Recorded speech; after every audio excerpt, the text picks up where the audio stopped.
Holy crap. People persist in doubting the evidence. Don't run and hide. Don't be afraid. Don't turn away any longer. The truth will set you free. You're listening to Jimmy Church Fade to Black on the Dark Matter Radio Network. We're turning all of our antennas towards Jimmy Church on Dark Matter Radio. And now, your host, the captain of conspiracy, the prince of paranormal. This ain't your daddy's radio network show. This is Jimmy Church, Fade to Black.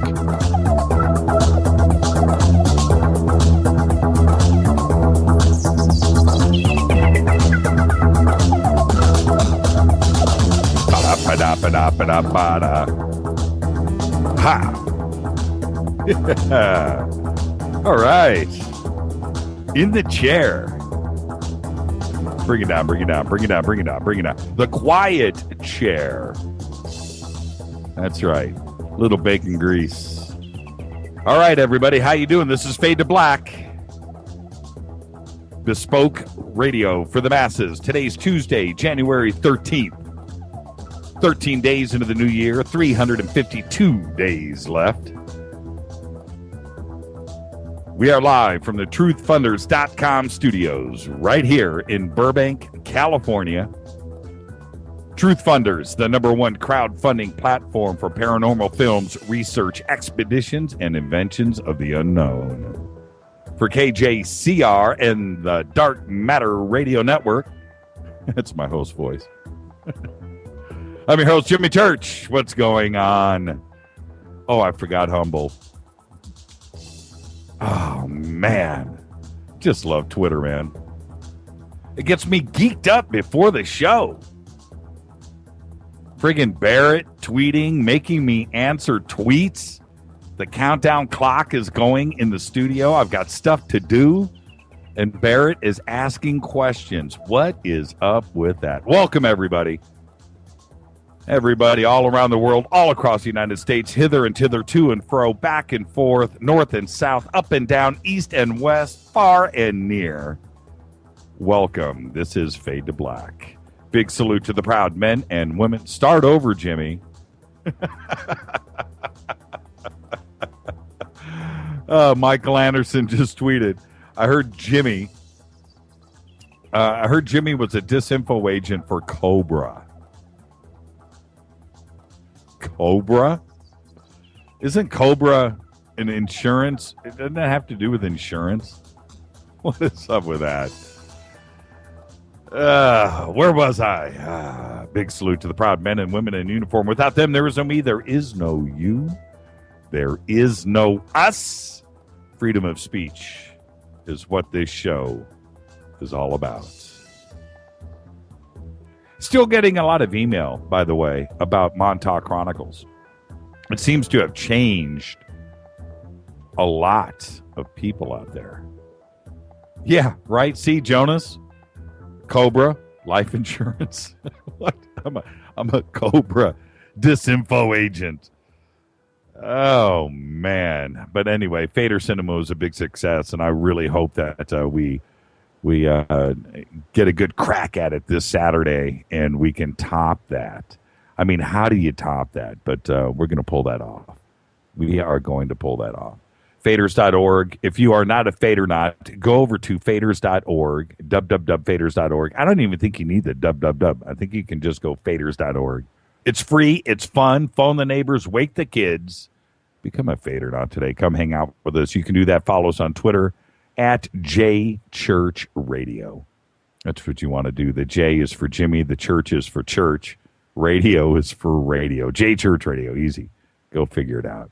You can do it. Hashtag DMRadioNet. Somebody had actually sent me a message today. I think it was email saying, Jimmy, what is the best hashtags to follow in TweetDeck? Well, the obvious one is DMRadioNet. and hashtag DMRadioNet. That's Dark Matter RadioNet, hashtag DMRadioNet. And the other one, if you have any questions for me directly here in the studio for myself or for the guests that we have on the show, that's hashtag F2BQ, Fade to Black questions. Very simple. And I know that there are a couple of other columns that people use and follow. I just don't know what they are. I don't know if it's Fade or Not, if it's Fade to Black. I've seen F2B. I've seen those. I don't use those. What I see and what I use, I've got my column for J Church Radio, and that's pinging right now. And then DM Radio Net, I have in the middle, and then Fade to Black questions is down on the end. And that's what I do. So I don't have another column. But if there is another column that people are using that I don't know about, why don't you clue me in? Because it makes me feel like there's something going on that I don't know anything about. Hashtag DMRadioNet. All right, with that, let's get this show cracking. I'm ready. Tonight, Crystal Skulls. I've been one. You know what's funny? This show was booked a while ago with Joshua Shapiro, but the conversation, obviously with Klaus Donna, but Crystal Skulls seem to come up every single night. We've never been able to just get it done. And tonight, Joshua Shapiro will join us. He's got he's the caretaker of a bunch. And now the number, I'll let Joshua disclose that tonight. He has sent us some really, really cool pictures too. So we will be Wowo and everybody here will be posting those on Twitter as we move along and through the discussion tonight. But wait till you see these pictures, man. Really cool. So that's what's going on tonight. At the bottom of the hour, Stephen Bassett will be joining us with the PRG White House petition update. We've got to get this push going. All right, and we'll let Stephen talk about that tonight, but we've got to get this done. Look at that. Who sent this in? Stephen G. That is not right. All right, that just got a retweet. That got a retweet. I got to enlarge that for a second. We fixed the squeak in Jimmy's chair. Oh, that's funny. Yeah, it was getting a little out of control last night, wasn't it? I was trying not to move, but now, see, I'm just spinning around right now in the studio right now. I'm up and down and just doing the twist, and it's all good. So we're silent tonight. No squeaks from the chair. Okay, where were we? Oh, yeah. Today, actor Orlando Bloom is 38 years old. Today, also, bassist James Lomenzo, 55 years old. I called James today and said, dude, we got to get you on the show tonight. Give me 5 minutes. I know you're busy. And he's like, man, I got a family thing tonight. It's my birthday. And it sounded like he was not going to be in any shape to come on the show tonight. But he wanted me to say hi to everybody for him. We'll get him on the show soon. He's a very busy dude. But James Lomenzo, great bass player, too, by the way. Singer, Suggs. Best known. Do you guys know who Suggs is? Before I even say this, I'm going to watch Twitter. Who is Suggs? Do you guys remember Suggs? Huh? Singer? Suggs. I'm waiting for Twitter to catch up to the delay.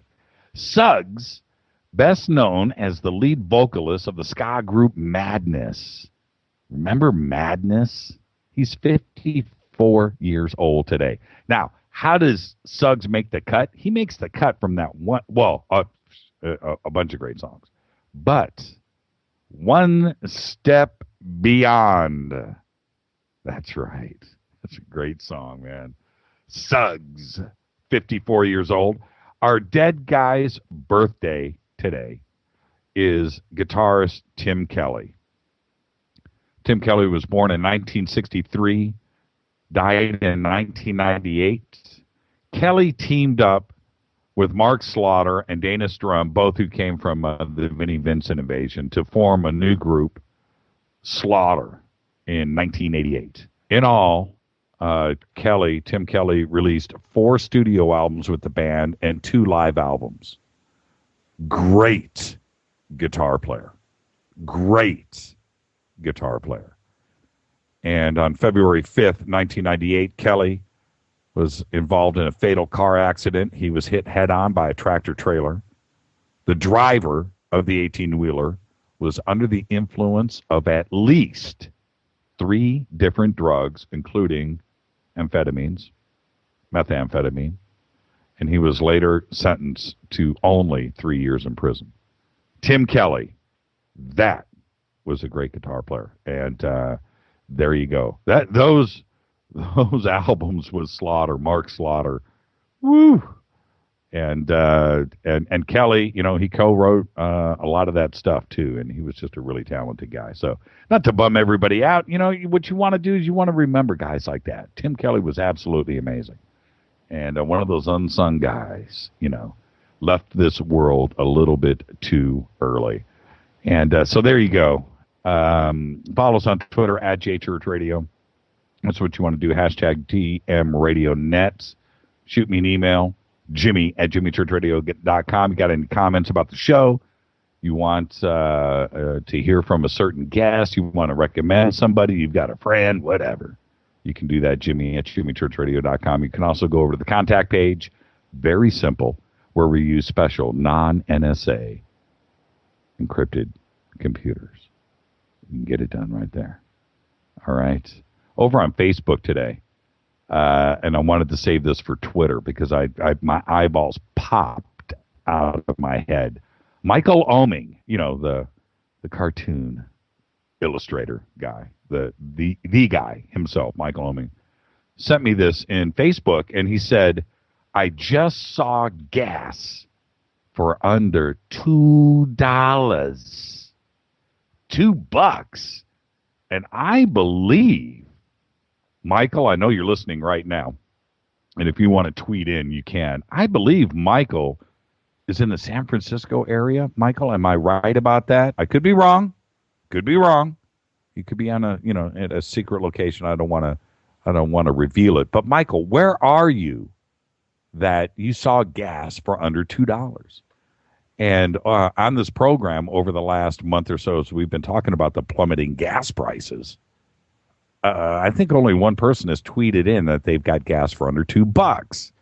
And right now here in Burbank, it's getting down to $2.29. Okay, $2.29 is it's amazing. That's as low as I've seen it in California. So yeah, there it is. Twitter just fired up. $1.87. Okay, Frog, where are you? $1.83. That comes in from Cat. $1.98 in Houston. $1.91 in Washington, D.C. And wait a minute, Jonas is still doing $2.70. Yeah, but Jonas, he drives a Bentley, so he needs that high octane stuff. Rob McElwain says $1.88 in Pahrump, Nevada, Art Bell country, $1.88. See, I haven't tasted that yet. I cannot wait.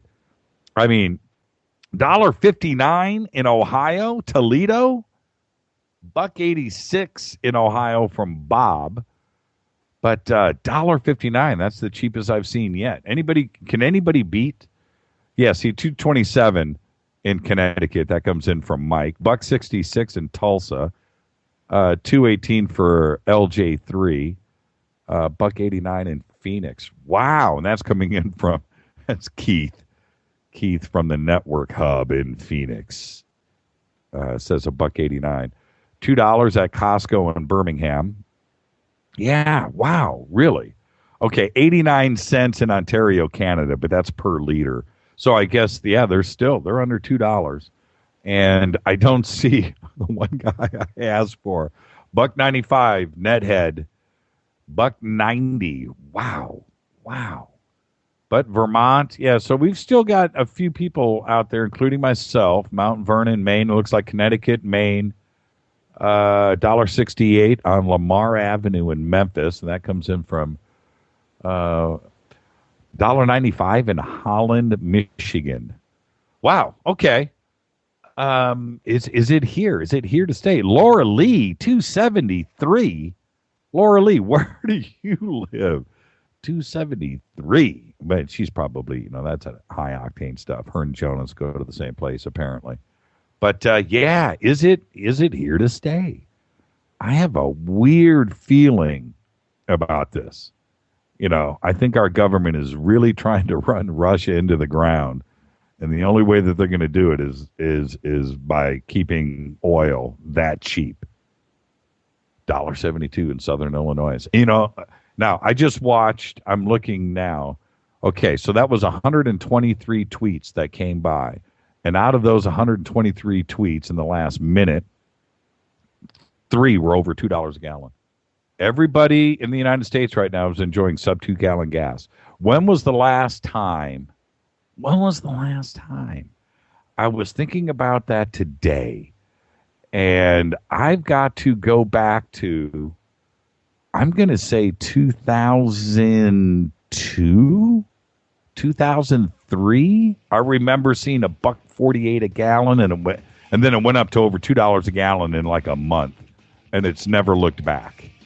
But it's been that long. It's been like 12 years. All right, let's go. This is Fade to Black. I didn't even get to email. I didn't get to the news yet. This is Fade to Black, bespoke radio for the masses. I'm your host, Jimmy Church. When I come back, the news that you know nothing about, and I'll try to squeeze in some email. This is Fade to Black, bespoke radio for the masses, only on the Dark Matter Radio Network. I'll be back right after this. Stay with us.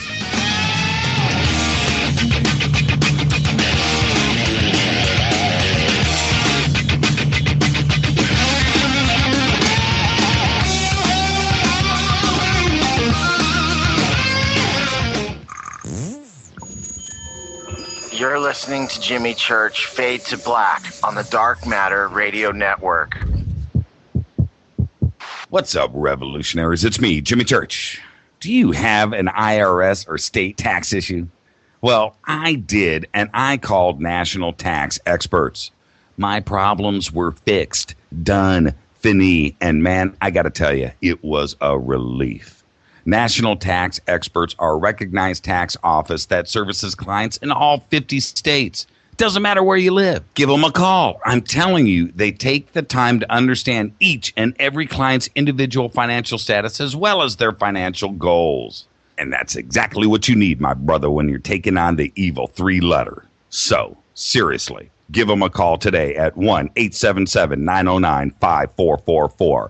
Again, 1-877-909-5444, or go check out their website, www.nattaxexperts.com. That's NATTAXEXPERTS.com. Tell them Jimmy sent you. This is KJCR at JimmyChurchRadio.com on the Dark Matter Radio Network.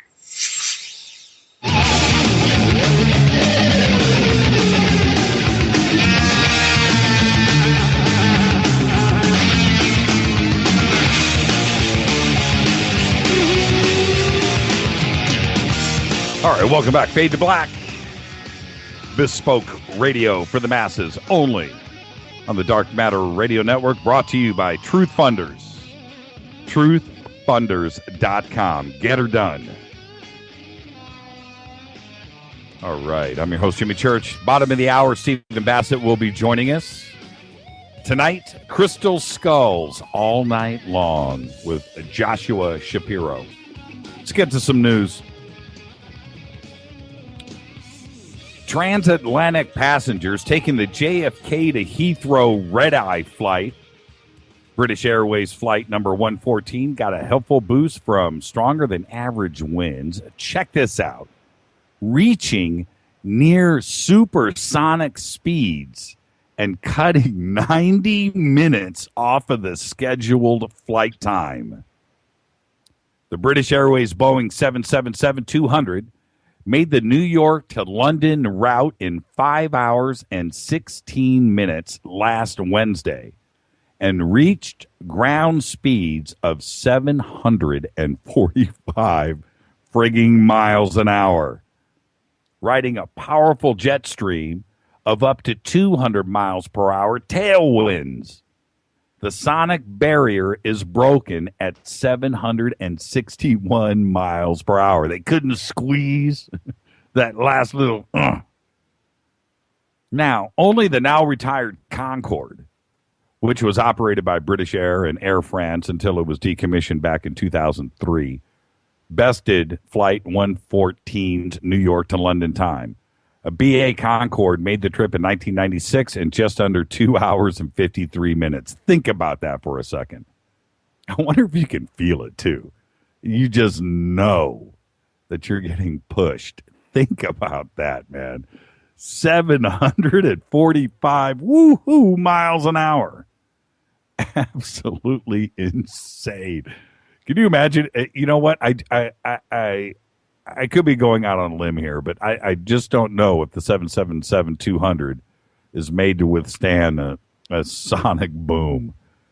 But could you imagine if the tailwinds just kicked up another 30 miles per hour and just kind of and then next thing you know, kablam. Wow. Absolutely crazy. The U.S. Department of Homeland Security has, check this out. Sit down and listen to this. The U.S. Department of Homeland Security has no coordinated strategy to counter cyber attacks targeting basic electronic systems in government buildings. That's right. According to a report by the U.S. government account of the GAO office revealed. Many components of modern remotely controlled operation maintenance systems, such as elevators, electrical power, central heating and air conditioning, are increasingly incorporated into computer networks with internet connections. According to the latest GAO report, and I'm quoting here from the report, the increased connectivity heightens their vulnerability to cyber attacks, which could compromise security measures, hamper agencies' ability to carry out their missions, or cause physical harm to the facilities or their occupants. The report says that as of October 2014, electronic service systems in nearly 9,000 of America's government buildings protected by the Federal Protective Service, FPS, an integral part of the DHS, are not guarded properly against outside hacker attack due to the DHS lacking a solid plan to deal with the threat. I'm going to quote again from the report. The absence of a strategy that clearly defines the roles and responsibilities of key components within the DHS has contributed to a lack of action within the department, end quote. The GAO partly excuses the Department of Homeland Security's failure, however, saying that DHS has not developed a strategy in part because cyber threats involving these systems are an emerging issue. Holy crap. You know, and just release that in the mainstream media. I read this on the show, and you've got, you know, ISIS taking notes. Oh, okay. All right. We can overheat buildings. Think about that for a second. Finally, after decades, the United States Air Force closed their official investigations into the UFO phenomenon. The files are now online in their entirety for free. That's right. Project Blue Book is now available online for free. It is regarded as the third UFO investigation project by the United States Air Force.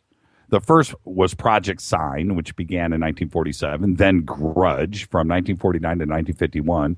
And the final project, Blue Book, ran from 1951 to 1969. The files surrounding investigation of the sightings are all included in the Project Blue Book files. That is, check this out, right now on theblackvault.com.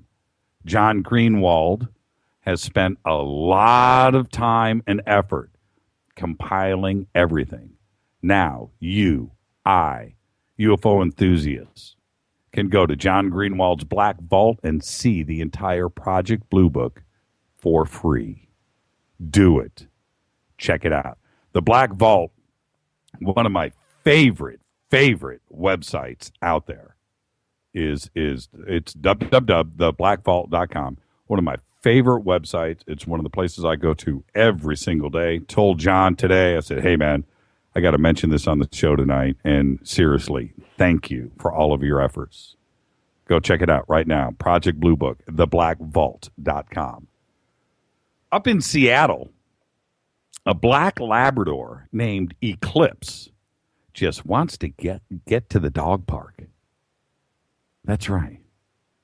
So if her owner takes too long finishing his cigarette and their bus arrives, she climbs aboard the bus, the metro, solo, and rides to the next stop, which is the dog park.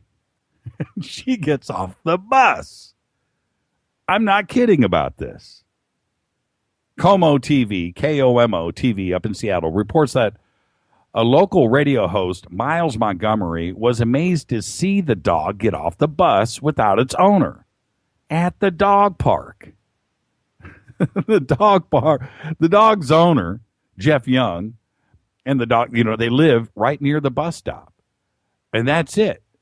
If Jeff is taking too long and the bus gets there and Jeff isn't ready, the dog jumps on the bus. The bus driver, everybody knows the dog. And the dog rides the bus to the next stop and gets off at the dog park. Now, I got to say, it's 3 stops away. I'm sorry. Is that one of the craziest stories ever? You should see the pictures. The dog gets on his own seat on the bus. The riders say she hops onto the seat next to passengers and watches out the window for the stop. And when they get there, everybody knows, and she knows where she's at.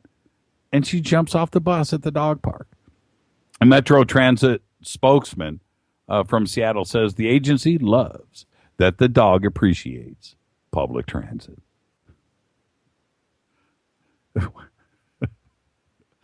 I know you think I'm making this up. This is true. It's true. Chinese customs officials on Sunday busted a Hong Kong man for trying to sneak 94 iPhones into the mainland.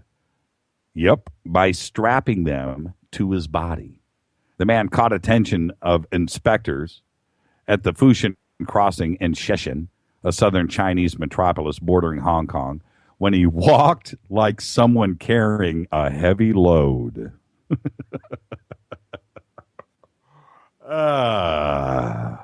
That's the press release now, okay? That's what it says. He walked like he was carrying a heavy load. Now, after finding nothing on him, nothing suspicious in his 2 plastic shopping bags, officials asked him to pass through a metal detector. And that's when all hell broke loose. Photos released by customs authorities that I saw today of this guy. Somebody post this, will you? Whoa. Go and search for this picture. You got to see this online. This guy's got these phones taped all over, shrink-wrapped his entire body. I just don't get it. His crotch, his thighs, his chest, his arm. You have to see these pictures. They're absolutely hilarious. Check this out. He had iPhone 6s. He went old school with the 5S's, and it had a total value of $49,000. And at what point do you say, you know what? This sounds like a good idea. I'm just going to strap 90. I got to move on. He was carrying a heavy load. A camel trampled 2 people to death over the weekend at a farm in Texas. Peggy McNair, 72, the owner of the farm and a well-known camel breeder, was one of the victims of the attack on Saturday, police said. The incident was at Camel Kisses Farm in Wichita Falls. It happened after Mark Muir, 53, got into the pen with 3 camels, 1 male, 2 females. Muir apparently went into the holding pen because the animal's water had frozen over. And that was all she wrote. Camel Kisses Farm. All right, I'm ready. In a few minutes after the break, Stephen Bassett will be joining us tonight. Joshua Shapiro and Crystal Skulls. This is Fade to Black. I'm your host, Jimmy Church, bespoke radio for the masses. I'll be back right after this. Stay with us.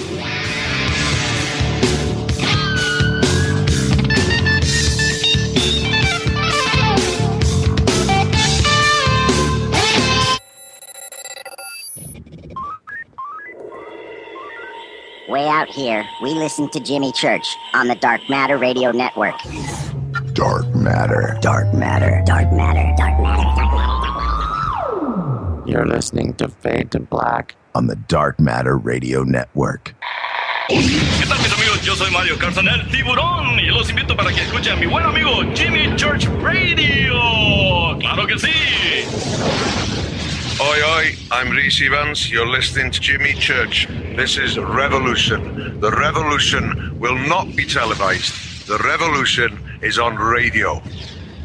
Ciao.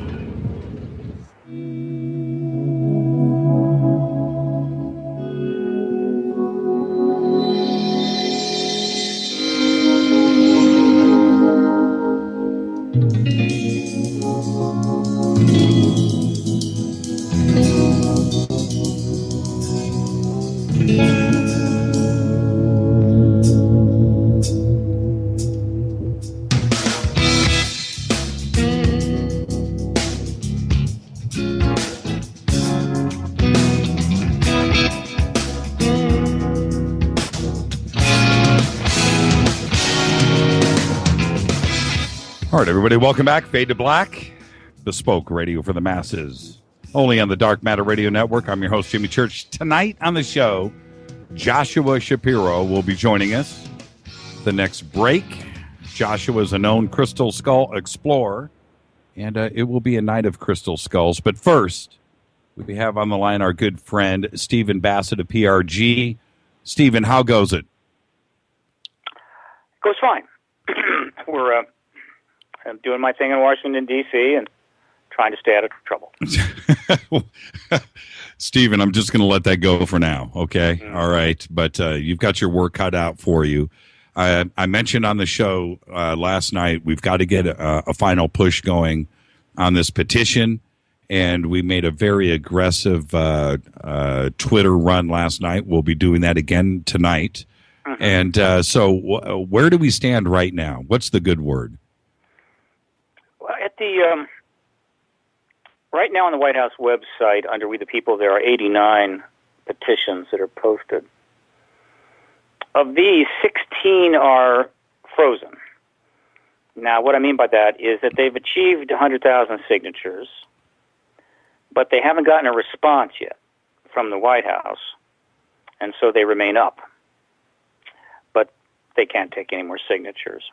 Interestingly enough, the number one petition, sitting at 164,000 signatures, is a petition to pardon Edward Snowden. Really? And that ended on July 9, 2013. So we're almost talking 18 months. It's notable the White House hasn't responded to that petition yet, which is interesting. And I should just add, I'm speculating here, but had the rules not been that once your 30 days are up, the signing stops, right? Right. If you haven't reached 100,000, your petition gets pulled down. If you have, it stays up until you get actually stays up indefinitely, and also gets a response from the White House. My guess is if that Pardon Edward Snowden petition had been allowed to continue to collect signatures, there might be 2 million signatures. Sure. By now. Sure. So, that said, of the 73 petitions which are getting signatures right now, right, the disclosure petition 7, congressional hearings, is at, let me just second, is at, where is it? I got to just switch over here for a second, just take a second. I think it's 7. Let's see. Yeah, I think it's 7th amongst the 73 petitions that are getting signatures, and currently has 7,700 signatures. Within a few days, it will be probably 3, and ultimately at least 2, meaning second in terms of the count. Right. It's doing respectable, but obviously a long ways from 100,000 signatures, which we need by the 6th of February. Now, understand, having this petition up at all is important, and we're using that with the media in Washington in terms of the Congressional Hearing Initiative. Mm-hmm. If it should get 100,000 signatures, however, that is a big deal, not only in terms of a press story, but it really poses a big problem for the Obama administration, a true dilemma, because, as we mentioned, on November the 4th of 2011, the administration stated in response to Disclosure Petition 1, there was no evidence at all for any life outside the planet or extraterrestrials visiting here or that the government's even hiding anything. Just flat out. No evidence at all. Zero. If this petition gets 100,000 signatures, what basically the administration is facing is this petition is saying support hearings, comprehensive hearings on the Hill, for the scores and scores of political agency military witnesses that are ready to testify under oath to all that evidence that the White House claims doesn't exist. Right. So if they choose not to respond to it, like they've done with the Snowden petition, that reeks. If they choose to respond to it and not support hearings, meaning we just don't think there's a need for that, that reeks. Right. And if they were to respond to it and say, well, we should go ahead and have hearings, that would be very, very significant. So they've got a real problem. But that problem doesn't happen until we get 100,000 signatures. And I can tell you that is very hard to do. It requires people to take about 3 minutes of their time and go to the website and sign up. And for a lot of people, that is just too much. But also, it's the case you can't sign a petition you don't know exists. So unless we get a lot of link sharing, tweet sharing, retweeting, and so forth, not enough people will know to go there and sign the darn thing. But the home base for this petition is, there are three locations. We got faxonwashington.org, FAX on Washington.org. We've got disclosure.media, and then there's the Facebook page, the Disclosure Lobby. This is where that's the social media campaign. Forget that. That's another matter. That's the Congressional Hearing Initiative.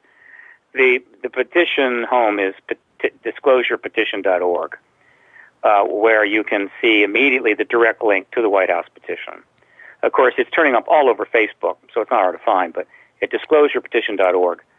Or you can go to whitehouse.gov and just look it up yourself at We the People, but the fast way is disclosurepetition.org. That is where the whole Disclosure Petition Initiative resides. So that's moving forward. We're lining up some media for the Congressional Hearing Initiative.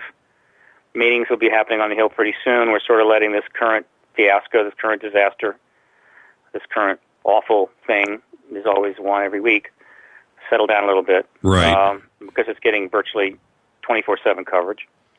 And then we'll be up on the Hill. So we're making progress. And obviously every time I do a show like yours, we pick up a few more signatures and we get more people involved in the social media campaign, which is at those sites I mentioned before, faxonwashington.org, disclosure.media, and the Disclosure Lobby Facebook page. This is where people find how they can quickly send Twitter messages and Facebook posts, #disclosure, to the entire House and Senate, as well as emails to the House and Senate regarding the Congressional Hearing Initiative and the DVD sets, the Citizen Hearing on Disclosure DVDs, which they need to look at and meet with us. So that's generated now. We're probably in the rough area of about a million messages have been generated since November 5th. We probably have 2 million by the end of February. So all this is moving along. It will definitely speed up when I start getting some serious mainstream coverage. There is been coverage, and you can and plenty of interviews, and you can see that by going to ParadigmResearchGroup.org, which is the home base for Paradigm Research Group. And on that very top page, you'll see a link to where you can review the press releases, the media coverage, the interviews, and and lectures that I've been doing and regarding the Congressional Hearing Initiative, and those will just keep being added there. But the remote coverage has not really started yet. Well, what we will do, our commitment to you is overnight, I'll add all of the links. I'll have our webmaster add everything to our homepage. We'll get that done. We'll start another Twitter campaign right now during the show. And then we'll also hit Facebook overnight and continue this push. It's very, very important. And the only way to do it is to get it done. That's it. We need to go viral. We need some viral help on the net. We're on a pace right now for 38,000 signatures. That's respectable, certainly. It may very well end up being the number one open petition up there, aside from the ones that are frozen. But the White House has created a pretty high threshold. It's basically saying if you want us to respond, you're going to have to work at it. Well, right? We're not going to make it easy for you. So how many people out there would like to know the truth about the extraterrestrial presence? Everybody. I think so. A lot of people. So if the word gets spread around enough, we could get a substantial number of signatures and have a shot at maybe that 100,000. We've got till February the 6th. Well, I'm asking everybody now. Everybody just watched me tweet and retweet the petitions.whitehouse.gov petitions link. It's right here. Hashtag ET disclosure. I've done it. I've just retweeted. Retweet my tweet now. Let's get this done. Let me ask you a question, Stephen. When it comes to like Snowden, right, and this petition that is just hanging out there, does anybody ever at the White House in the press room? Does anybody confront and say, "Hey, what's going on with these petitions that are just hanging on the website"? No. The White House press corps, unfortunately, has become a room full of lapdogs. Right. I've been there. I've been in that press room many times. I think they're bad people, but that press credential, the path that allows you to be a White House correspondent, is so precious to them that, man, it's got to take something really heavy before they even attempt to put it at risk. Right. And generally, what you see is the right-wing press try to give Obama a hard time. The left-wing press give him an easy time. Nobody goes after the really tough questions. Nobody goes into taboo territory. And so that press room has become a liability to America. It's unfortunate. I mean, I used to go there with Sarah McClendon, who at one point was the dean of the White House press corps. Yes. And it was very disappointing for me to see what it was turning into. I believe that, I even told Sarah this, that the press room needs to be removed from the White House. And they need to hold these daily briefings outside the White House to take some of this, quote, charisma away from it. Because these people are more about being in the West Wing. Right. And being a part of the prestigious press corps than they are about really pressing the U.S. government about what's going on. It failed us over and over and over and over again. I mean, I just can't tell you how many times. Right. Not that the major papers haven't done the same thing. New York Times, Washington Post, they have as well. But these people have the press secretary of the president in front of them, sometimes 5 days a week. Sure. And as soon as you step outside, that's the last time you.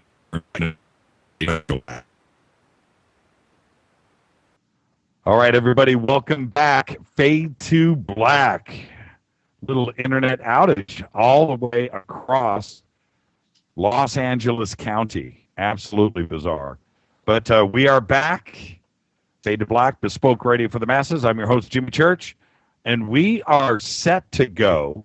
So we're just going to go ahead and fly right into the rest of the show. Thank you for everybody being patient and hanging with us out there.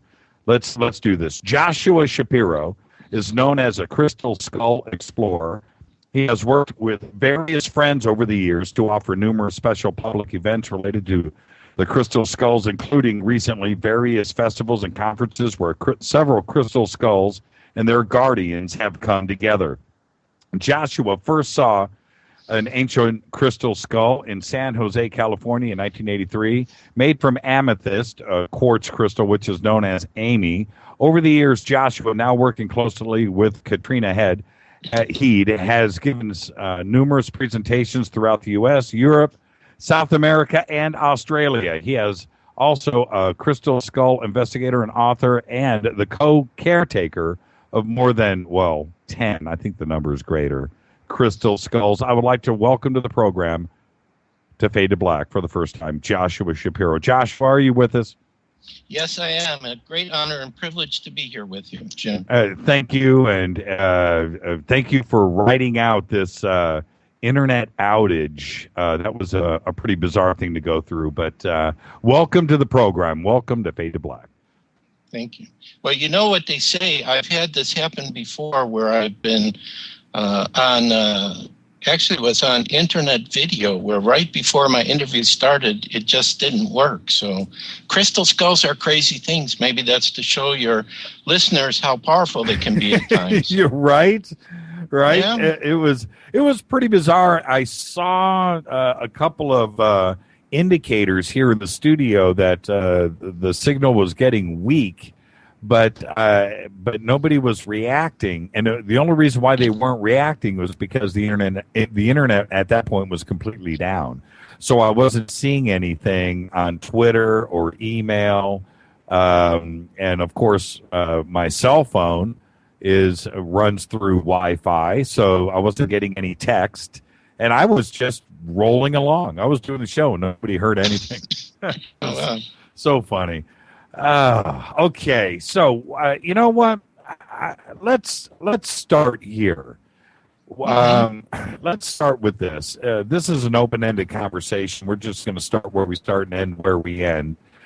I think for most people, including myself, it was the Mitchell Hedges skull for a lot of us that when you read about it and get into the investigation of crystal skulls, I think we all start with the Mitchell Hedges skull.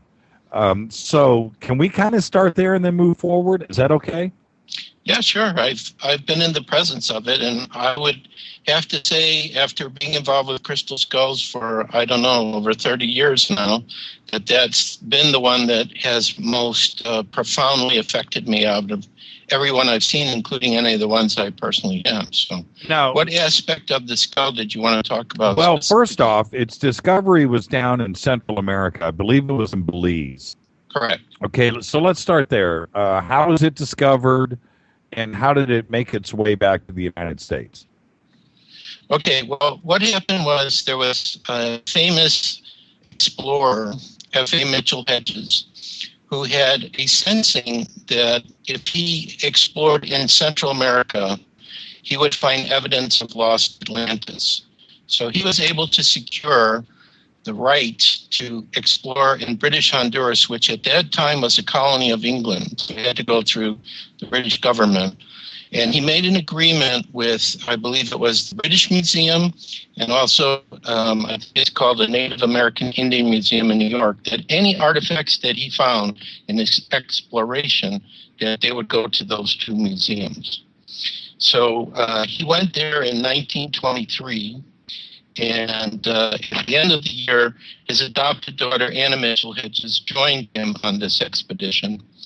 And then the story goes that Anna Mitchell Hedges, on her 17th birthday, which would be January 1st, 1924, she wanted to see, the whole vista of the Mayan ruins. They had found an ancient Mayan city called Lubantum, which means City of Fallen Stones. So she wanted to see the whole vista of this archaeological site. So she went to the top of a pyramid there. And at this point, there was a lot of damage in the city, like maybe there had been an earthquake that had affected it or destroyed it at some point. So her father didn't want her to do this because there were a lot of falling stones and the pyramid wasn't steady. But like most young children are, they don't listen to their parents. So she just went up to the top. And then she tells that as she was coming down, she noticed that there was something reflecting sunlight within the pyramid. And it caught her attention.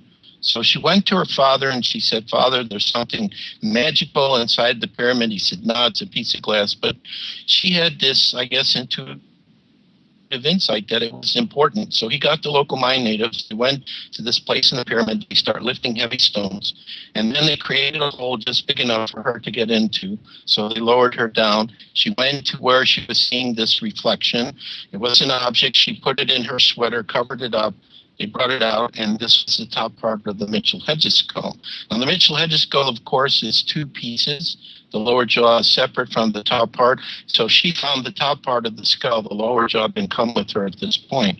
And then they say within about a 2-month period of time in a kind of like a temple area, which maybe was inside the pyramid, they found the lower jaw. Now, when the skull was found, the local Mayan natives went crazy because they had legends of the skull. It was sacred to the Mayans. And so Mitchell just didn't have the heart to keep it from him, so he gave the skull to the Mayans, in which case they started a fire around it, and somehow people from all over started coming to honor it, and the Mayan people were very happy. The Mayan people were very happy with Mitchell-Hedges and his expedition because they also gave them food, clothing, and medical supplies while they were there. Basically in 1907. And then head Mayan shaman at the end of the expedition gave to Mitchell-Hedges as a gift for all these things that the expedition had brought to his people. So that's basically how they got it, and they brought it back to England. Now, as far as how it got here into the United States, what happened is when Miss Mitchell-Hedges was quite old, she moved. Well, she did come. She was in Toronto, Canada. And I think she came back, and then somehow she did a public event where she met Bill Holman, and her and Bill became very close friends. And Mr. Holman was in total support of the Mitchell-Hedges family and tried to help her out. And eventually, I believe that when she had a woman that was living with her that would help her, passed away, she was all alone. And so Mr. Holman said, "Well, if you want to come stay here, I'll help you and support you." So that's how she came to Indiana. And that's where she passed away after she had just turned over 100 years old. I'm trying to remember. So she was 17 years old in 2004. I think it was 2007. In April of 2007, she passed away. And by her will, the skull went to Bill Holman, who's the guardian now. So that's how the skull came here, and that's how it was found. How many official? What's the definition of a crystal skull? Okay, well, a crystal skull, as the name implies, is a human-like skull, human-looking. Although this definition has now changed recently, but we'll just go with how it started. A human-looking type skull made out of quartz crystal. So obviously a carver could make a human-type skull very tiny or very large. Now, as far as what types of crystal skulls are defined, there are basically 4 different types talked about within the crystal skull community. There are ones called ancient, which I would say, and everybody has a different definition, I think what ancient means, is a crystal skull that can tell when an inorganic substance like quartz crystal was made or carved, etc. I mean, archaeologists, when they go into a site, use carbon dating, which is based on organic substances. The carbon atom decays over time, so they can figure this out, but are older. This is the same thing I do. If I see a crystal skull and I feel a certain energy with it, but how can I prove this? Then this is what gives me a sensing if a crystal skull could be possibly ancient.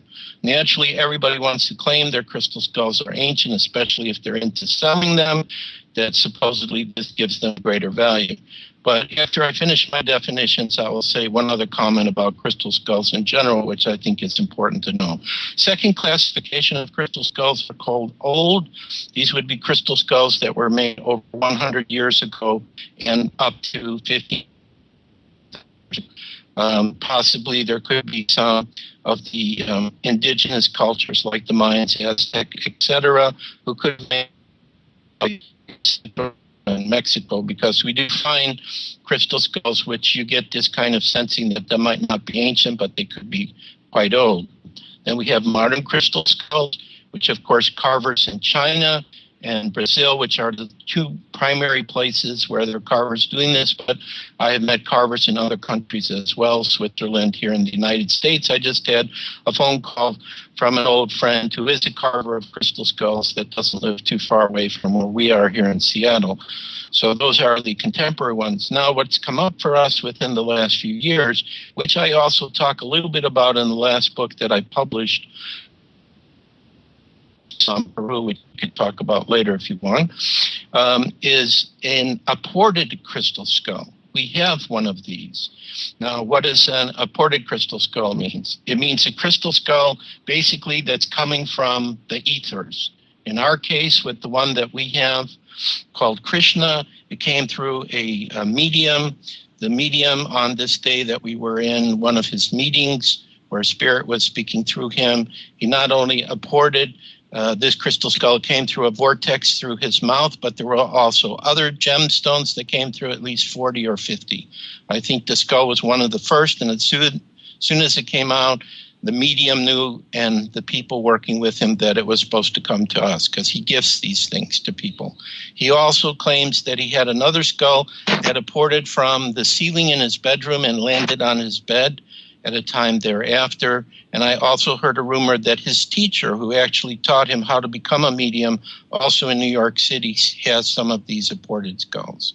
So these are the 4 types of crystal skulls that I know about. Now, as far as one being more important than another, etc. Exactly. I was going right there. Right there.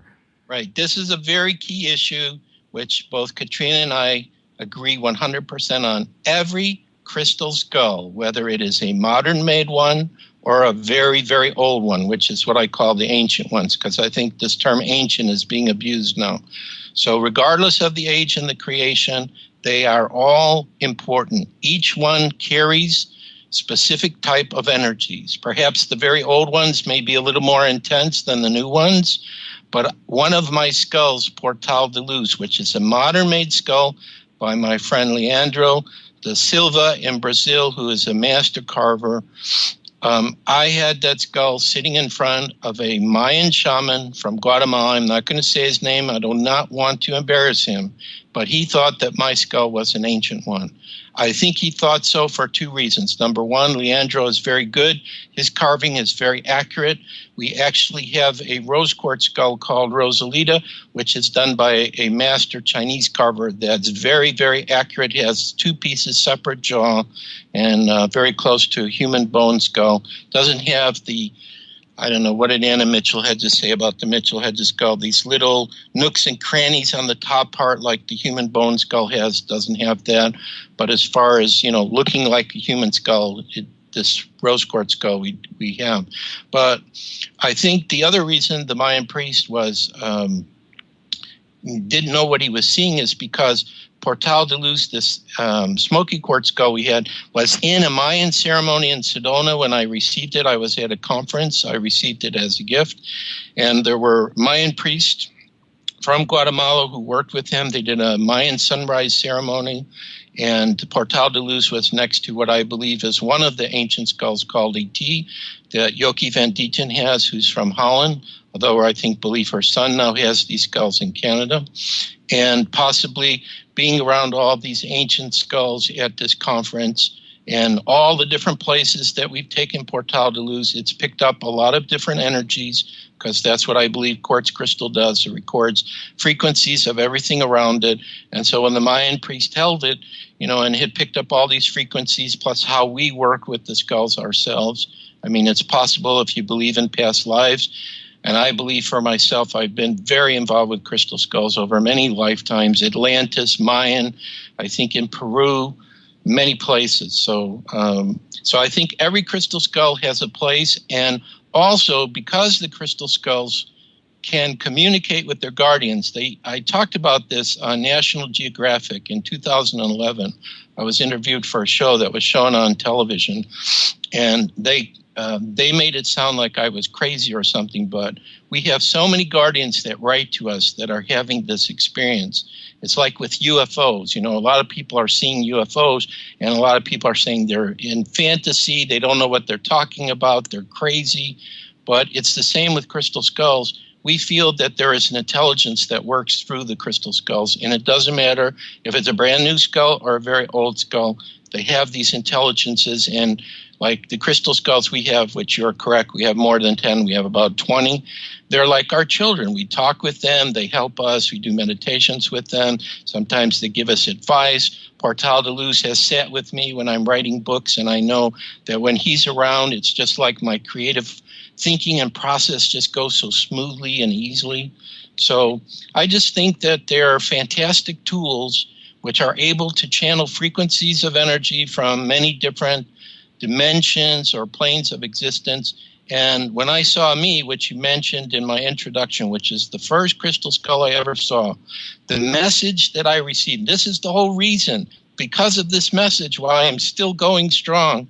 And I'm getting to be 60 years old this year, but I'm still going strong after 30 years, is Ami said to me, we're here to help humanity create peace. So what are you going to do about it? And that wasn't even in the presence of the skull. That was when I was looking at a picture of it. So it's because of that message. That's why I got started. So I gave you a lot of information. No, I love it. I love it. I've been waiting for this for so long. I have to ask you this, Joshua. Yeah. Is there one skull that you maybe sleep with or keep in your bedroom? Well, you have to understand how it works for me. When I got Portal de Luz, which was back in 1999, I would sleep with him. Either he would be on the table next to my head, which is where he was the first night I received him. Right. Remember in Sedona, the first night I received him, and that's another interesting story. I should tell you. So yes, I put him by my head. Hear it. I want to hear it. And so I put him by my head, and I knew the next morning I was waking up, I was going to go to this Mayan sunrise ceremony that they had for the conference. But when I woke up, I don't know if he was communicating with me or if he was a channel for this, but he gave me one piece of information which I've never forgotten and has always stayed with me. He said that there exists on the etheric energy network, there is a network of crystal skulls. It's like a grid. And whenever I think about this grid that he told me about, I always see it in the sky. I can't tell you why I see it. So it's just my experience. So I just have to trust that it must mean something. So I see this grid in the sky, and it's like whenever a new skull is carved by a carver, the carver puts a part of his essence into that skull, but it doesn't fully awaken until it finds its proper guardian. But when the crystal skull awakens, and I'm speaking about the new skulls now, it's like there's a place on this grid. And once it goes on this grid, then it's able to communicate with its brothers and sisters, probably through this etheric energy network, anywhere on the planet. Because this is what our skulls have told us. They say, you're not able to travel with the Mitchell Hedges skull or Max or Synergy or ET or some of these more well-known skulls that the Guardians take and travel. But that doesn't matter, because if people come to the lecture, we're able to link in. If those skulls want to share energy with the people there, they can do it through us. So it's almost like the crystal skulls have their own internet where they're sharing knowledge and information and energy with each other, and it doesn't seem to matter where they are in the world. Anyway, the main point that I'm trying to describe is after I slept with Portal de Luz, let's say for about 3 months, it felt like his essence and energy integrated with me, and it was no longer necessary for me to be in his presence. Because if I thought about him, I could hear him speaking to me. I can hear him speaking to me now. I hear him say, Dad, you're doing a great job. Keep going. You're representing us quite well on this radio show. But he said, but then again, you know your stuff, so, I'm not worried about you. You'll tell it like it is. So I no longer need to sleep with them. I no longer need to be in their presence. It's like somehow I've created, let's call an energetic connection with them. But it might be because, see, this is my gift. My first spiritual gift is I work with energy. Like, for example, if there's a crystal skull that I've seen, all I have to do is think about it, and I can feel the essence of that skull with me. So that might just be my gift, but I just find that I don't need to do this anymore. However, the most powerful meditation that I do is when I'm listening to music, because I'm also very musical. I've actually written songs, and some of my songs, I played them. I have the Crystal Skull theme song that I wrote for one of the conferences I did, and I usually play that every time I do a public talk. When I'm meditating with the right music, which really resonates with me, and, some people might be surprised which songs those are, because, it's not just meditative music. Some of it's rock music or, different type music from movies.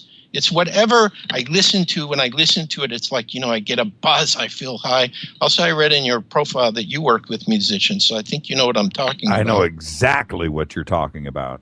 Exactly what you're talking about. What about the legend of, and I know this can be sensationalistic, but certainly it's been talked, the legend of uniting the ancient skulls around the world, that something miraculous will finally happen. How close are we to that, and which skulls are missing for this gathering of skulls? Okay, so what you're referring to is some people have talked about that indigenous people have a legend of 13 master skulls coming together. Right. So the Sci-Fi Channel, who did a 2-hour documentary, which I was interviewed for, but they didn't show my interview, although I still got credit for helping them. They tried to figure out, okay, so we have the Crystal Skull in the British Museum, we have the Crystal Skull in the Paris Museum, we have the Mitchell Hedges skull, we have Max, we have this skull, that skull, whatever. They came up with the number 8 and said we're missing 5. Well, I trust what information that I get from inside of myself. Sure. And I also, if I get a very profound statement or something, I'm lucky that I have Katrina as my life partner, because she's very connected to crystal skulls too. I've never seen a person like Katrina who works with these skulls and brings them to life, and there's such a magnificent energy that comes out of them, because we help to procure for many people their own personal skull, but they'll come here, sit with ours, get charged. Katrina will do all kinds of stuff with them, and when they get the skull, they say, oh, the energy with them is lovely and everything. So both of us agree on this point, and I'm only sharing about her gifts so that the listeners have an idea who Katrina is also. We believe that there is at least one or multiple master sets of 13 crystal skulls. 13 is a very important number. That's why it's very interesting we're doing this radio show on January 13th. Right. Okay. So, no doubt. And we also did a world peace meditation today with the crystal skulls at the 13th hour of the day. So 13 is a very important number. So it could be one set or multiple sets. The Mayans say there could be 52 skulls, which could be 4 sets of 13. But we believe, and again, everybody has different ideas, and there are going to be people who might agree with us and some who are going to disagree with us, because we don't mean to dishonor any of the crystal skulls that are known today, but we don't think for the major set of skulls that any of those have come out yet. And the reason that we feel this is because we think those skulls, if you want to call them master skull, enhanced skulls, very, very ancient skulls, whatever term you want to use for them, the vibrational frequency and energy they hold is of such a high nature, humanity's not ready to deal with them. So these other crystal skulls, like the Mitchell Hedges, Max, Synergy, etc., all the new skulls coming out, they're all coming out now because what they're doing is they're preparing humanity for the time. And I think it's going to come through the indigenous people that if they're guarding those skulls, because they also sense the same thing, that they're protecting them until the right time, till humanity's ready. It's a similar thing, too, if you go into your study of UFOs, and some people who are having contact with the extraterrestrials saying that a lot of knowledge and information is being withheld from us because humanity as a collective group's not ready to deal with that. So we believe that there could be these sets of skulls, but we don't think any of them have come out yet. What happens when you and your friends get these skulls together? And can you feel things change? Is it in the room? Is it in your body? Is it in your mind? Is it what you see? You know, what happens as you get these together? Okay, let's use an example we just had in November. On November 22nd, the Crystal Skull Hearts Council, which was a gathering of 11 Crystal Skull Guardians, created what was called Crystal Skull World Day. And I believe it's going to happen again this year on November 22nd.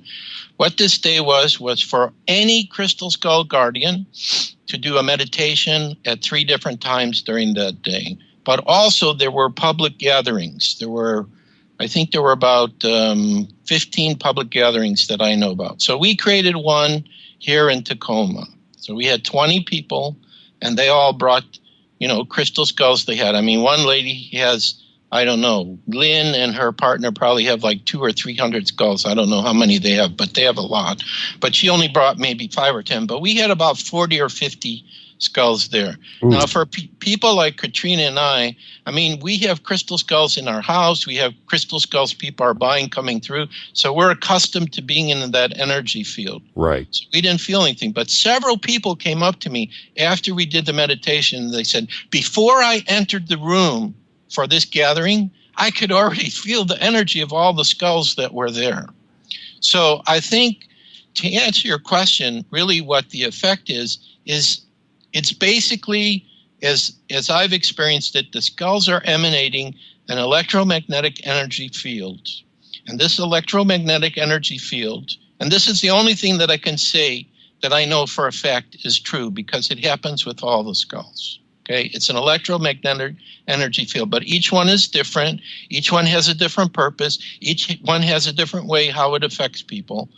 So it's emanating this field, and that's what's affecting people. I mean, I have so many stories. So I do sessions with our crystal skulls, and I remember in Indianapolis, there was a young man whose third eye popped open because of his meditation with the skull. Right. In Poland, there was a young boy who had some problem with his eyes. They had to treat with chemicals, and every time they treated him with chemicals, he would be in bed like 3 or 4 days to recover. He had a session with our skulls, and he went and got his treatment, and he was out playing with his friends the same day. So I think we could say also this energy, well, it's a healing energy. It activates people's spiritual gifts. It affects people's dreams. It affects people's lives. Like, let's say, for example, somebody's having terrible luck or whatever. They get a personal skull. They start meditating with. All of a sudden, it helps them get a more positive attitude, and they start seeing positive changes in their life. So the bottom line is the crystal skulls were created. This is, if I could summarize it in one sentence, the crystal skulls were created by higher intelligence or a more advanced civilization, whether it's Atlantis, Lemuria, extraterrestrials, inner earth beings, beings from other dimensions, as a tool to assist humanity to become aware of who we truly are as spiritual beings, but also me specifically told me that they're here to help humanity create world peace.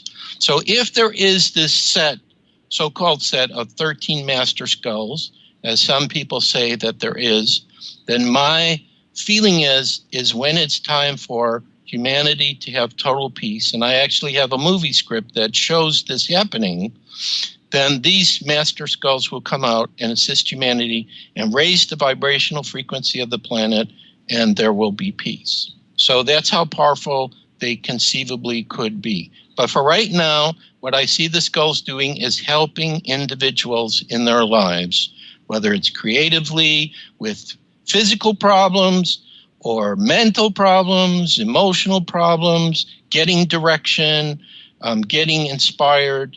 They're here to help. And that's the reason why, the most important reason why I teach about them is because they've helped so many people. It's a tool to assist people.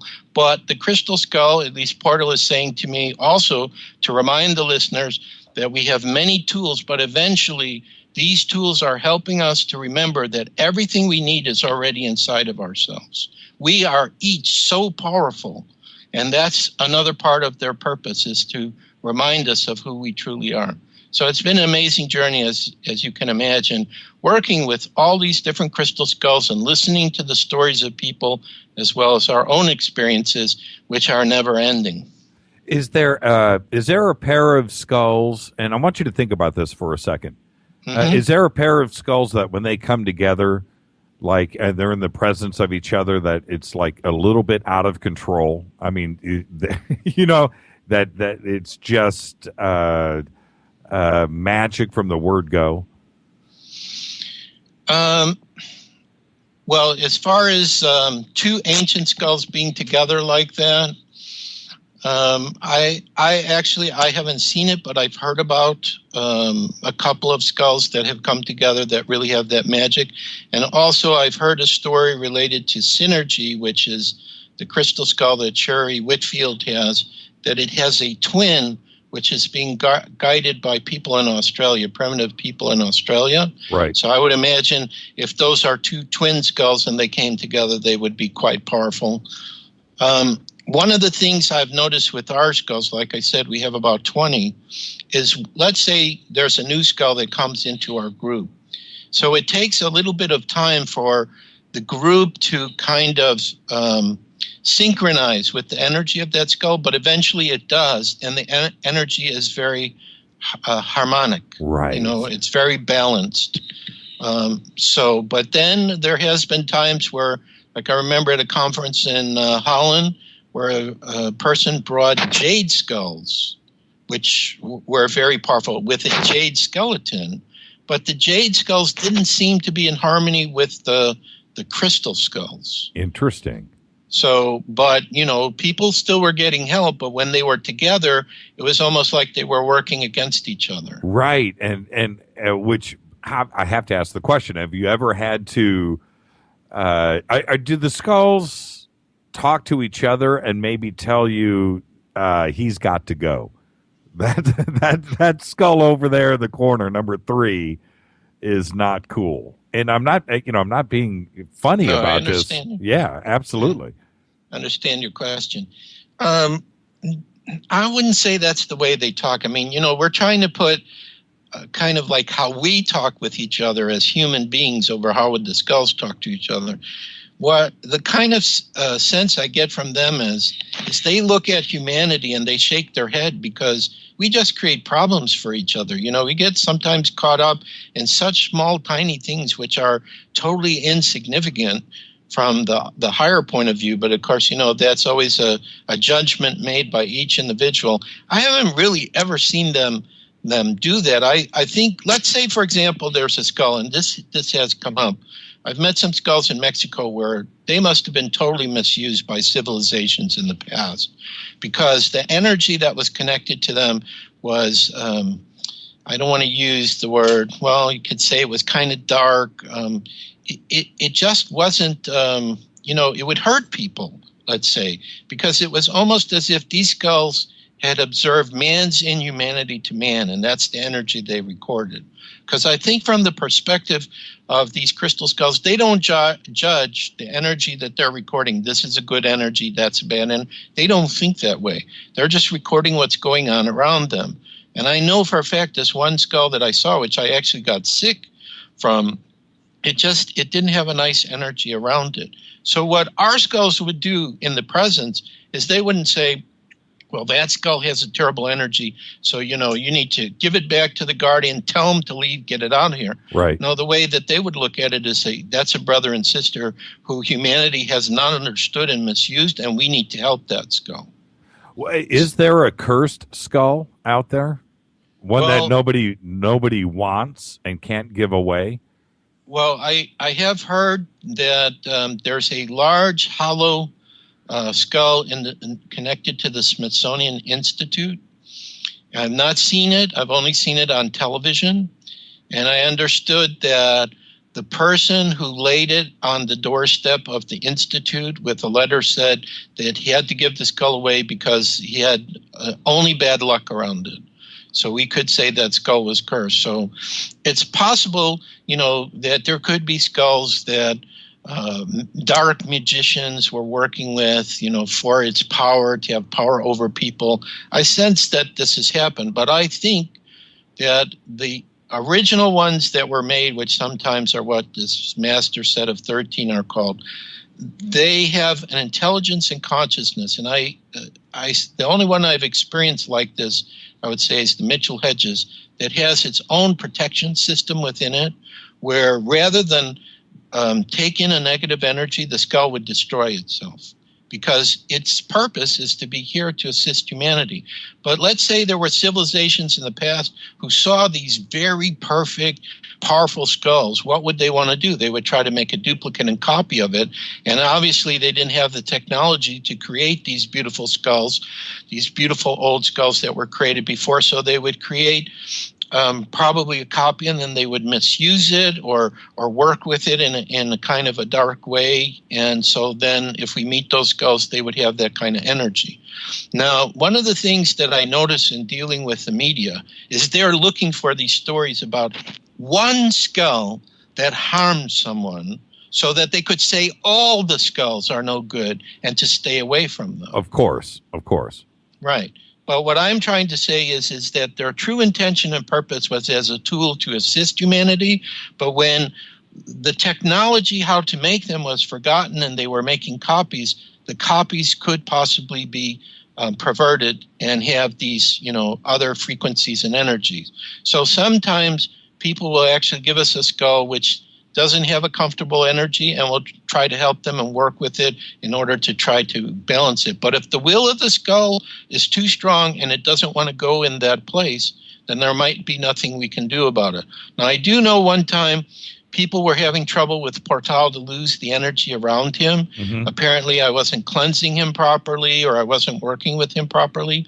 So he was buried in the ground for 6 months in order to refresh himself. Explain why. I mean, is that punishment? I mean, no, it wasn't punishment.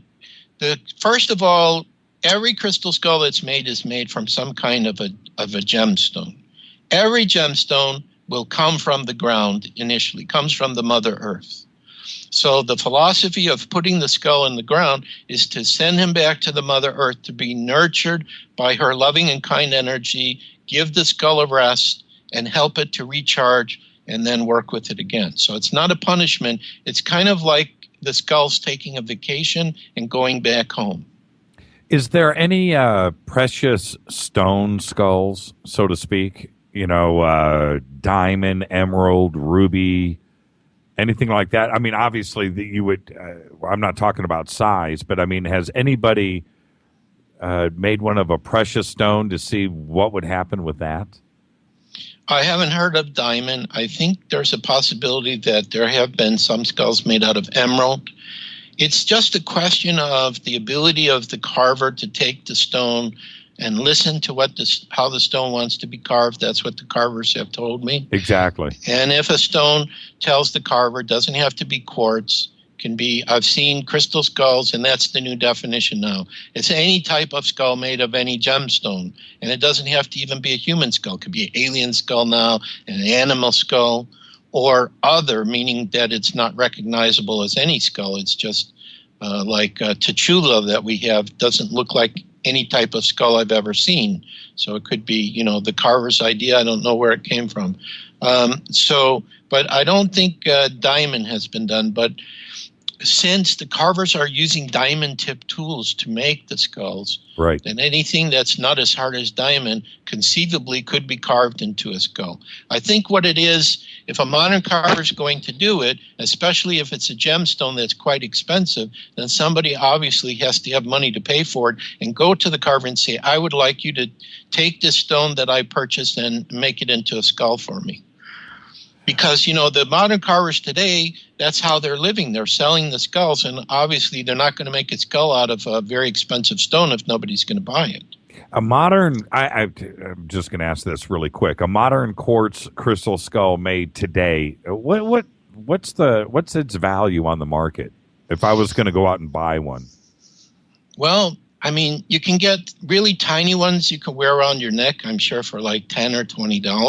Mm-hmm. And if you want a human-sized skull, like we have, I think we were gifted with this, but the carvers told us that This skull, they would have charged $4,000 or $5,000 for it. So it's anywhere in between. And then, of course, the other problem is you have the carver, then you have a middleman who's talking to the carver, then you have somebody who contacts the middleman and wants to sell it, and everybody's trying to make money in that whole process. Mm-hmm. So by the time it gets to somebody who puts it on eBay or, has a website and selling it, it's already been jacked up a little bit in the price, but it's not what it really would cost if you could go to the carvers directly. So, this is Fade to Black on the Dark Matter Radio Network. I'm your host, Jimmy Church. We are talking with Joshua Shapiro tonight, even though we had a little bit of internet outage earlier. Tonight, all night, it is Crystal Skulls, and I'm so fired up about this. Joshua, you've sent us a bunch of images, and I'm going to have my producers. They've already been doing a few of them on Twitter, but let's jump back. I want to start with Geronimo, and tell us about this. And let's get Geronimo up on Twitter. Tell us about Geronimo. Okay, his official name is Geronimo Golden Eagle Eye. He was made by the same carver as Portal de Luz, who I've been talking about. So it's kind of like a younger brother, if you will. And every crystal skull gets its own affinity, how it works with energy. And Geronimo, that name just came to me when I had the skull, and I'm thinking about, what do I call it? Because the skulls generally will tell you what to call it. I heard Geronimo, and I thought, this is a strange name. But what I saw happen is after he took on that name, any person that I meet who has a strong affinity for indigenous people, it's like they're drawn to him. Like I went to see a Native American elder in Missouri, and he did a ceremony just for Geronimo. I had other skulls with them, but he wasn't drawn, only Geronimo. Similarly, when I was in Poland, I met a group of shamanic drummers, and the head drummer, he liked Geronimo. So Geronimo works with these indigenous energies. He likes drumming. If drumming's there, I have to take him out, and he likes sitting in ceremony. So he's maybe about 2 or 3 pounds. Plus, the other interesting thing that happened to Geronimo, which I don't know, I can't remember how this happened, is there are, patterns inside of the quartz, which I don't remember being there in the beginning, that just started appearing. So, in the picture that you're showing on one side of him in his temple is part of one of these patterns that appeared, which I can't even recall where this showed up. So what does the pattern look like? Is it turning into something? No, it's not. It doesn't have a specific shape. It's just that I don't remember when I received that skull in the beginning that area had this pattern. It's like, I don't know what they call it. In normal crystal, what will happen is the quartz which grows, so in some sense it's kind of alive, it will grow around substances that are in the ground, filaments and fibers and things like that. So it reminds me of that, but like I said, when I originally got that skull, it wasn't there. What I was actually attracted to Geronimo was how clear he was as a smoky quartz skull. He wasn't like, clouded where you couldn't see inside. He was like really clear. But that's not true with him anymore. There are other areas of the skull that different patterns have appeared as well. How long have you had Geronimo? I would say I received him around maybe 2003 or 4, so about 10 or 11 years, I would say. So 10 or 11 years, he's completely... Do you have photographs of him then? Obviously, you can photograph him now. Okay. No. I would love to see the changes. Right. The same thing with Portal de Luz, who I've mentioned before. He also had a different shade of smoky quartz. Sometimes it's gray. He was darker, and he's actually become more light. And I remember, again, I don't know why, but in Poland we had just some amazing experiences there. There was this lady who was a singer. She literally put this 10-pound skull on her throat, and she said she could sing more powerfully than ever before. And when she brought that skull away, he was totally clear, like he was clear quartz. And then he went back to this original nature. So the skulls can change not only over time, but they can change in a short period of time and then revert back to how they are. Let's go to the British Museum skull. Okay. And let's get that posted up on Twitter. This is an interesting picture. You are holding who? Portal de Luz. So you've got Portal there. Okay. Yeah. And tell us what's going on here. Okay, so this picture is from my visit to the British Museum in June of 2008. I went to Europe in 2008 and kind of did a tour in England and Spain and Holland. And so my friends who lived in London were able to take me to the British Museum. And what they have set up for their skull is they have it in a glass case, and it's like in a corner. And what I felt is that the people in the museum really either they didn't understand what this crystal skull was about, they didn't believe people who've had experiences with it where strange things have happened around it, or I don't know, but it was very unhappy. It was the energy around the skull was terrible. The lighting around it was terrible. So what I believe what's happening is that, again, because the crystal skulls feel like brothers and sisters with each other, as I was taking Portal de Luz, and I literally went all around the glass case, positioning him leveled with the British skull, that he was initiating a healing. Because I also noticed in the pictures that I took, from different perspectives and point of view, that Portal de Luz started becoming very dark. And a lot of times when he becomes dark, it's because he's taking negative energies away from either a person or, in this case, another crystal skull, and trying to help him. So anytime that we have a chance to visit with that skull to offer healing energy, we will. Now, prior to this, I think it was in 2004, before this crystal skull was moved to the British Museum. It used to be in the Museum of Man, which no longer exists in England. They closed it down. We had a chance where we visited it. They would let people come into a certain room in the Museum of Mankind, and they would roll out the skull in a glass case, but it was like on a table with wheels. And after everybody left, one of the guardians who knew that we were, investigators, he lifted the lid, and I was able to put my hand. So this shows you there's a relationship between Portal, the name I call him for short, and the British Museum skull. My left hand was on Portal de Luz, and my right hand was on the British Museum skull. And then I heard from a friend who visited it a week later. She said she got a healing from the skull. So I don't know if Portal de Luz was able to, help to bring the skull kind of back to life or give it some energy or whatever. But I was there not to experience the skull, but just to be the conduit to allow the energy to go back and forth between the two. Sure. And as I look at this picture, Portal here is kind of a medium brown. Well, certainly on the back. It's lighter colored on the front of the skull. But are you saying that Portal is normally much lighter than this? Yes. He's usually a light shade of gray. Really? Yeah. How long does it take him to do the transition when he's in the presence of another skull? Can you actually see it happen? You can see this happen if he's doing some kind of healing, or if the two skulls, and this has also happened too, where he's been together with other skulls, and it's like people look at him and say he's lit up. Right. It's like, right. There's all this energy in line coming out. So he's gone through all these type of transformations. But definitely in the pictures, when I looked at them, I could see he became darker. And to me, it was just a sign he was trying to offer healing energy and help for this skull, which was very miserable, sitting in this corner with bad lighting, right, and kind of like being disrespected by the museum. Well, and if this skull, if Portal is normally gray or light gray, what I'm looking at here is, almost chocolate brown and very, very dark. Yeah. Does the temperature change as well? I mean, can you feel that too as well? While I was holding him and this was going on, I didn't feel a temperature change, but there are some people that when he does a healing, he will get very hot.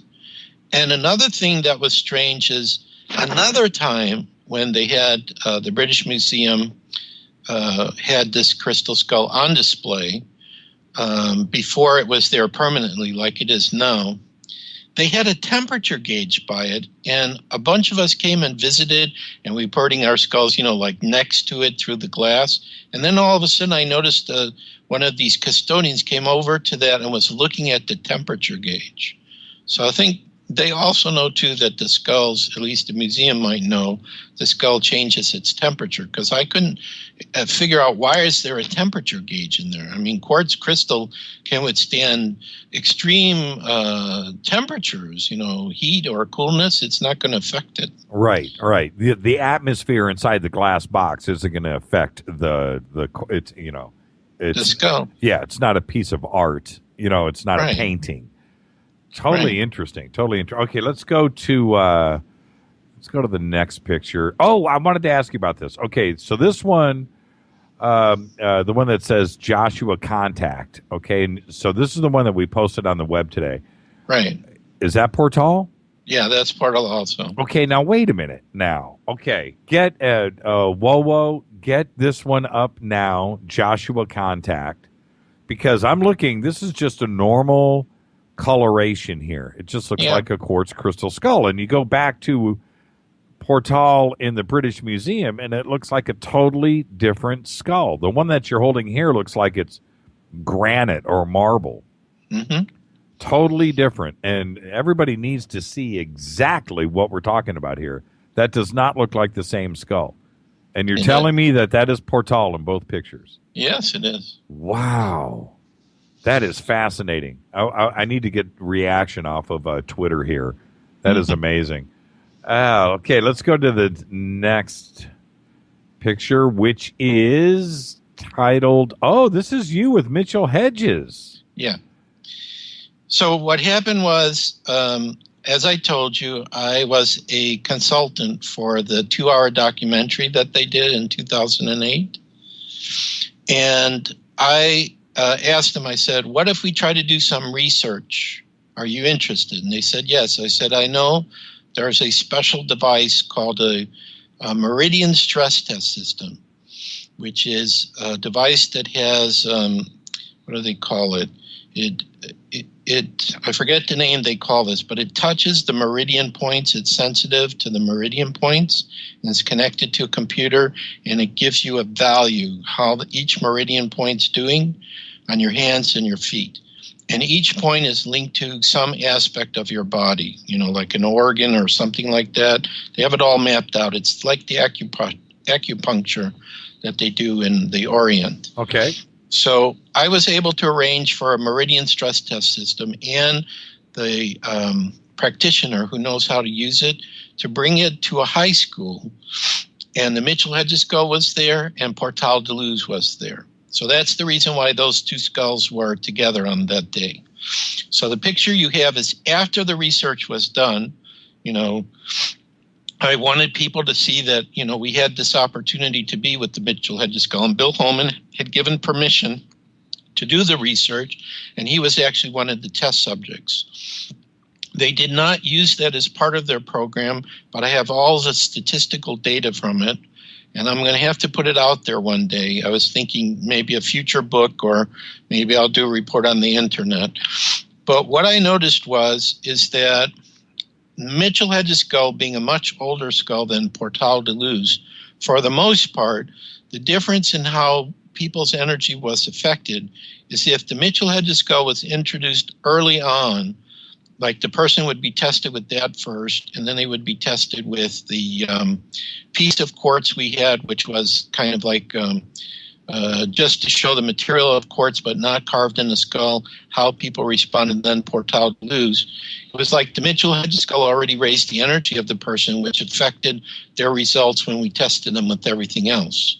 And we also noticed, too, with Bill Holman, after he was tested with the Mitchell Hedges skull, which basically brought almost all his measurements to total balance, even when he was tested with the other objects, he was always in balance. So the Mitchell Hedges skull kind of like, because he works with it, he sleeps with it, he had it in his house, he goes with it everywhere. He'd already integrated those frequencies. So when he works with it, it just brings him into balance. So that's what that picture, that's where it came from. Is that Portal in the background? Portal is the skull I'm holding, Mitchell Hedges is the one in the background that's sitting on the Lazy Susan. And I don't know in that picture if there might be some other skulls in there, because there were a few other skulls present. Yeah, there's two. And the Mitchell Hedges skull, that skull is clear. Yeah. Clear. Right. But again, when a person starts working with it, it'll start fogging up, and you'll start seeing, and this has been recorded by the co-authors of my first book, Mystery of the Crystal Skulls Revealed, which is out of print. They were able to record holographic images appearing in the Mitchell Hedges skull once they started working with it and using color, light, and sound to activate it. Yeah, we're going to get to that before the end of the program. I want to talk to you about that. But this it's amazing. And also, Portal, again, is, like you said, it's light gray. I am amazed to see the color change in the British Museum photograph. Oh, somebody just tweeted.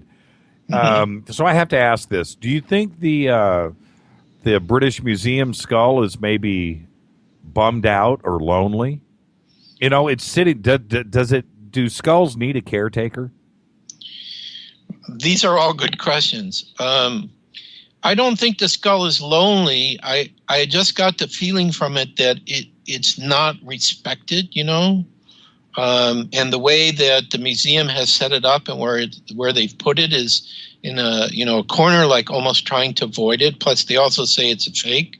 They had like all these boards by the skull and say, we did this research and test, and we think this is, a modern-made skull. Maybe the carvers in Eder Oberstein in Germany, who are expert carvers, possibly could have created it. So, no, crystal skull doesn't have to have a guardian. I think it just depends upon, what is the purpose? Every skull seems to have a purpose. So some have guardians that become their hands and feet and take them around the world and allow them to have experiences with different people. But, I think there are other skulls that don't necessarily have to have a guardian all the time. Maybe they just need to sit in a certain place in order to share certain frequencies of energy. Because that's what I hear from some of the indigenous people who think, some of the skulls they have that they hide, they need to stay in the locations where they are in order to help the Mother Earth balance energies and frequencies in those areas, or are possibly connected to the grid of the Mother Earth. So, there's these places where the energy lines or ley lines cross on the Earth, and we usually have strong energy vortexes. And the ancients knew that, and that's why they built these temples and things in those places. Just amazing to look at the Crystal Hedges skull. I have no idea how that gets polished. Modern technology, that's a whole nother thing today. But even if it's 100-year-old skull, and then you go back to 200 years, the ability to construct one of these and to make one of these, I just don't know how it gets done. And when we look at the British Museum skull, for them to claim that it's fake, I don't understand what is fake. It's a crystal skull. What is fake about the crystal skull? And I have read about it, so I understand what you're saying. But are they, when they say it's fake, that it's not, millennia old, right? Right. They think it's made by modern carvers. How long has it been in their possession? The British Museum skull, purportedly in the 1890s, had some person who owned it and possibly got it from this French antiquities dealer, Bobon, who claims that it came out of Mexico, I believe. And then it went to Tiffany's, and in end of 1897, they sold it to the British Museum. So they've had it basically on display from January of 1898. So it's at least 200 years old. It's about 200. So what is, I don't understand what is fake. The progeny of the skull, where it where it came from, I don't get it. I don't get the claim. But let's go to King 5. Whoa, get this posted up on Twitter. Okay, I'm gonna pass this off to you. I'll wait for everybody else to see the picture. I'll let you describe it. Okay, the King / Leilani, it has two names. is what we call a star being skull. By star being, we mean it's an alien-looking skull. There was some carver in China, and I sometimes you can never get the name of who these carvers are because people are afraid if you know who the carver is, instead of working with them who works with the carver, you'll go through them and work with the carver. But I would say probably in the early 2000, 2001, or somewhere along there, all of a sudden there started appearing these alien-looking skulls called a star being skull. So this was gifted to me, I think it was 2007 when I was in England, or 2006 at a conference. The person who organized the conference, she was selling these skulls, and she just felt she had to gift me this one. Now, I had one strange experience with this one because prior to that time, I didn't have a name for it. And that was when I was visiting with a friend, I would say about a year or so later in LA. I couldn't sleep, and I don't know why I did this.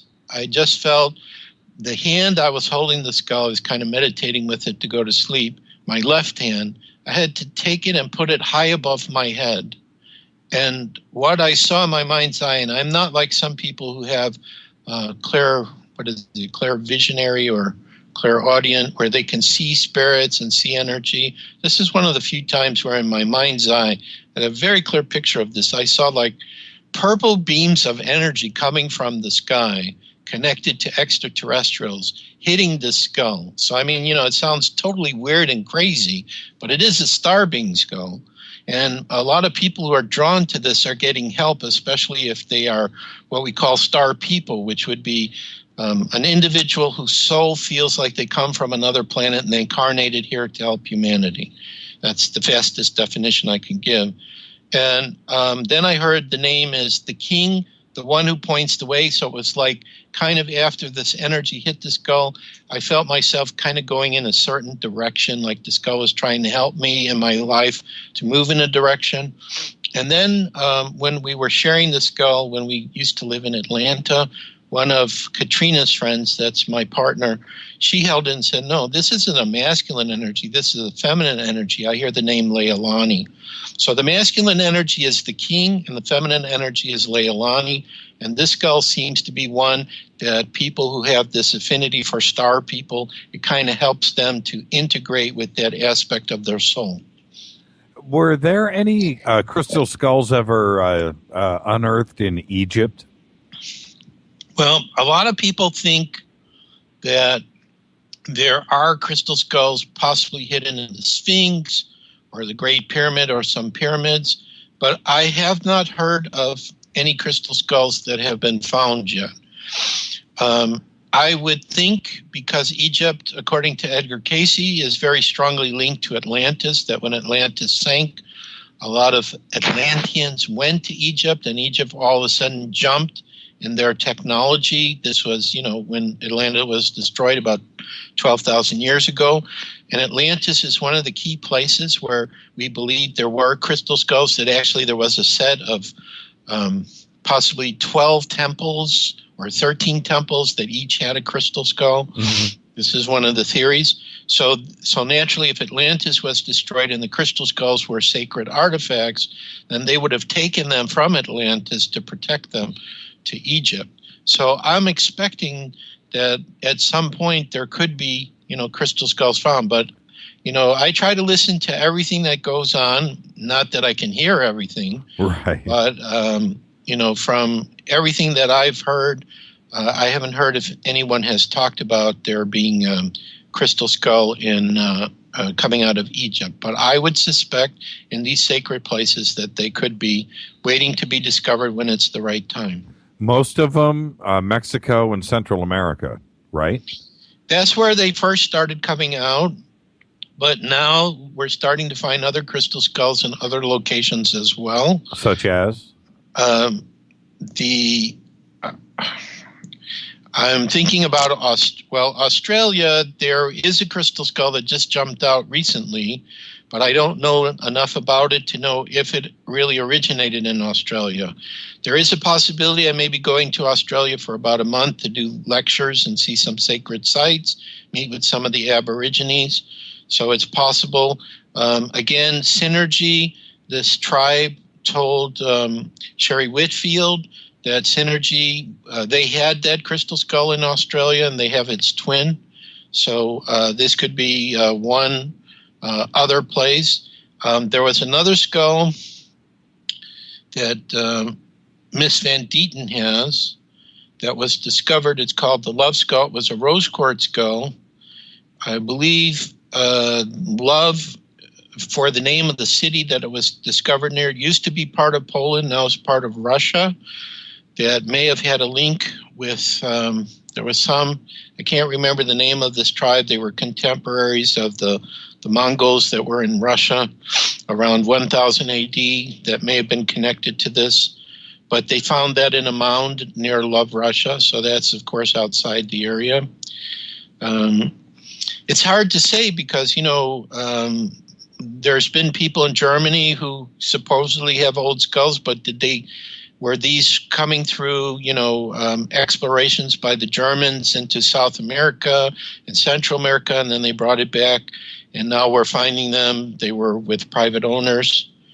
But my sensing is that there will be crystal skulls found all over the world. It's not just Central America and Mexico. That was where they first came out, and they're still coming out of Mexico in droves. They're still finding them under the ground. Quite a few. We went to a conference in 2009, and the local people brought their crystal skulls, and there were at least 40 or 50 I had never seen before. This question comes in from Mark via email. He says, ask Joshua if the crystal skulls have an important message for mankind from the extraterrestrials. Well, there definitely seems to be a connection between the crystal skulls and the extraterrestrials. So the question would be, if there was some advanced race that created these, could the extraterrestrials have brought the crystal skulls here as a gift to humanity to help us raise our consciousness? I think the answer to that is absolutely yes. The holographic images that we talked about before, some of those images show aliens and UFOs. If the crystal skulls is like a video camera, then it could be showing the beings that actually brought the skulls here. The UFO area also can be linked to the idea of advanced civilizations that live in the inner Earth, with the Earth being hollow and a small sun at the center. So then again, they could be coming from them, and they purportedly also have craft that fly with levitation. But the concept of there being a UFO crystal skull connection has come up many times. And even the indigenous people, I think the Mayans were talking about that some of their skulls were gifts from the gods of the Pleiades. So yes, there seems to be a connection with that. So there could be possibly, one of the theories is that possibly the 13 master skulls or the 52 master skulls that the Mayans talk about could have been gifts from the gods to help humanity, and they've traveled all over the world, and some are being protected now and hidden, and other ones are completely hidden, and maybe some of those have actually come out now. Another thing I would say is Synergy does not look like a human skull. It looks more like an ET skull. Yes. Because it's kind of elongated. Yes. The same thing with the crystal skull Yoki Van Dieten has called ET. When she looked at that skull, and I was there when she first saw it, she felt to call it ET. And it also has aspects to it that don't look human, besides it has an overbite. Now, there was a time where Miss Van Dieten joined me when I was invited to go to Australia, the only time I was there. And there was a Reiki teacher who was very fascinated with the skull. And her student actually brought her to meet E.T., and she started talking about it, and I had to write down everything she said. And one of the things she said is that the spirit inside of E.T. is actually an E.T., And when it came to the earth, it physically manifested part of itself as that skull, so it could have physical contact with humanity. Then there's another one called Windsong, which Floyd Petrie has, which is in Texas. Excuse me. And Windsong, or the Song of the Wind, is the name of the extraterrestrial being that actually works through that skull, which has communicated to Mr. Petrie through mediums that work with the skull, and also his wife and his son have communication with that skull. Let me get a glass of water. That's okay. Are you okay? Mm-hmm. Have you been able to channel with Windsong or other ET referenced skulls? I mean, can you connect and communicate yourself? Or could I even? Well, here's the way that it works for me. Again, I'm going to take another sip of water.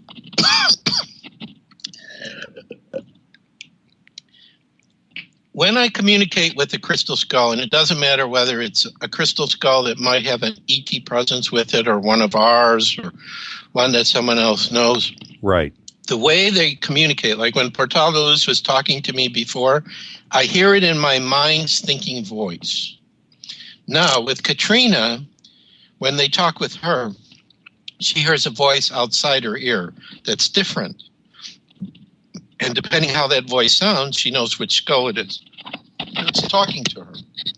Some people I've met, they won't actually hear the skull communicating with them, but they'll feel something, and they're able to interpret what they feel. Like the skull sent them an energy, and they feel it, and then they get some kind of interpretation what that is. Sure. Some people who are clairaudient that can see things, the skull will communicate with them through images or pictures. Or I've seen some pictures of Max, which is considered to be one of the ancient skulls, photographs where you can see an energy around the skull. So somebody who, has the gift of vision, they can see this, or there might actually be, like we worked with one medium here locally, and we asked the spirit, which was an ET spirit, by the way, how do you perceive the skull? Who's working through the skull? And it was talking about, in the case of Portal de Luz, because I remember Shaman told me it's kind of a cosmic type skull, that there were like 3 extraterrestrial beings that were speaking through it. Now, why would they do that? Well, think about it. The skull looks like a person, if you will. And when we talk to each other, where do we look? We look in our faces. So an extraterrestrial who might want to communicate with us could use any crystal skull, basically, become its personality. Anyway, this is my theory. Right. And then could start acting as that skull, and you get a name, Portal of Light, Portal de Luz. And it has a way to interact and send energy to people, give people ideas, suggestion, be in a place, send out energy for the planet. So it could be an ingenious scheme by the extraterrestrials to use the skulls as a vehicle so that they can be present, more present than kind of like just being a spirit or observing. They can actually have kind of an interaction with us, which without causing panic and fear and people to go crazy, which is probably what would happen, if you saw a spacecraft in the sky. Right. We're not used to that. Even though we might believe that there are aliens, which I know for me, there definitely are. And, it's not as frightening an experience. It's kind of bringing it down to our level and giving us a chance. So anyway, that's kind of my theory. But the skulls could communicate with just about anyone, and what they will do is feel the energy of the person, see which gift they have. Do they see things? Do they smell? Do they hear? Do they feel? Whatever gift they have, and they'll communicate in that way to the person. And they seem to know how to do that. Tell me about Rosalita. Let's get this one posted. Whoa, Rosalita. That's a beautiful, nearly perfect skull. Is it hollow, by the way? And also, is the jaw on this one separate? Yes. Rosalita, as I mentioned before, is the human-sized rose quartz skull we received as a gift made by a master Chinese carver. The jaw is separate. It's not hollow. And one interesting story with Rosalita was there was a group of people in Europe just before we received her that contacted us.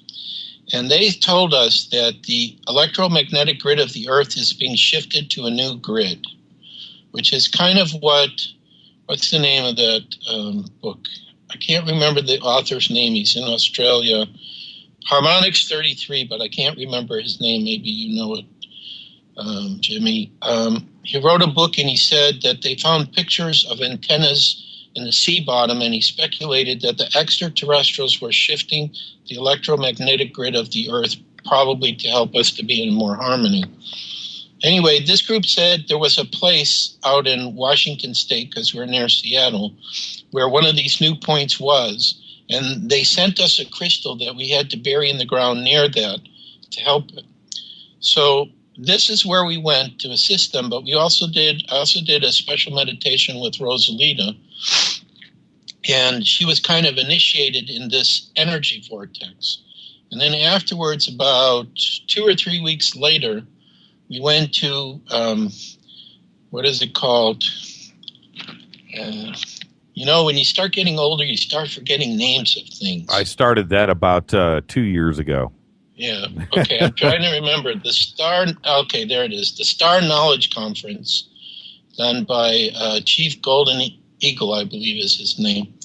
And basically, this is a gathering of bringing indigenous elders together and spiritual teachers to share knowledge, especially related to extraterrestrials. So we were invited in 2011. We just did receive Rosalita. And Rosalita was behind me as I was doing my presentation. And Grandmother Agnes, who's one of the 13 grandmothers that have come together to work for peace, she was sitting in the front row in her wheelchair, and she raised her hand and she said, "There's a skull behind that's talking with me, and it has a message for me." So I gave my microphone to Katrina, and I ran to get Rosalita, because I knew that the skull she was talking about, and I had to carry it carefully because it's two pieces. The lower jaw is separate. If you don't carry it properly, the top part can bounce on the bottom part, and you can have damage. So it's not the easiest skull to carry around compared to one-piece skull. And I handed it to her and put it in her lap, and she started feeling a really warm, healing energy that came to her, and she got a message from that skull. This crystal skull, as far as compared to some of the other ones who are chatterboxes, she doesn't say very much. But she's a very loving, healing skull. Like, I remember when we started this tour, we actually went from the West Coast to the East Coast and back. Katrina got very sick, and I remember we put Rosalita right next to her, and when she woke up the next morning, she was feeling a lot better. And then I remember we saw these UFO clouds in, which state were we in? Wyoming, like right after that. So that's basically, she's very quiet, but she's very loving, very healing. A lot of people are drawn to her. And the one other thing that happened, which is a little bit mysterious, was after we received her and did our tour, we came back to Seattle and we worked with this person who's a medium that we received our reported skull from, and who also got an reported skull in his bedroom. And so he was working with her, and people were asking questions and everything, and just holding his hands on her side.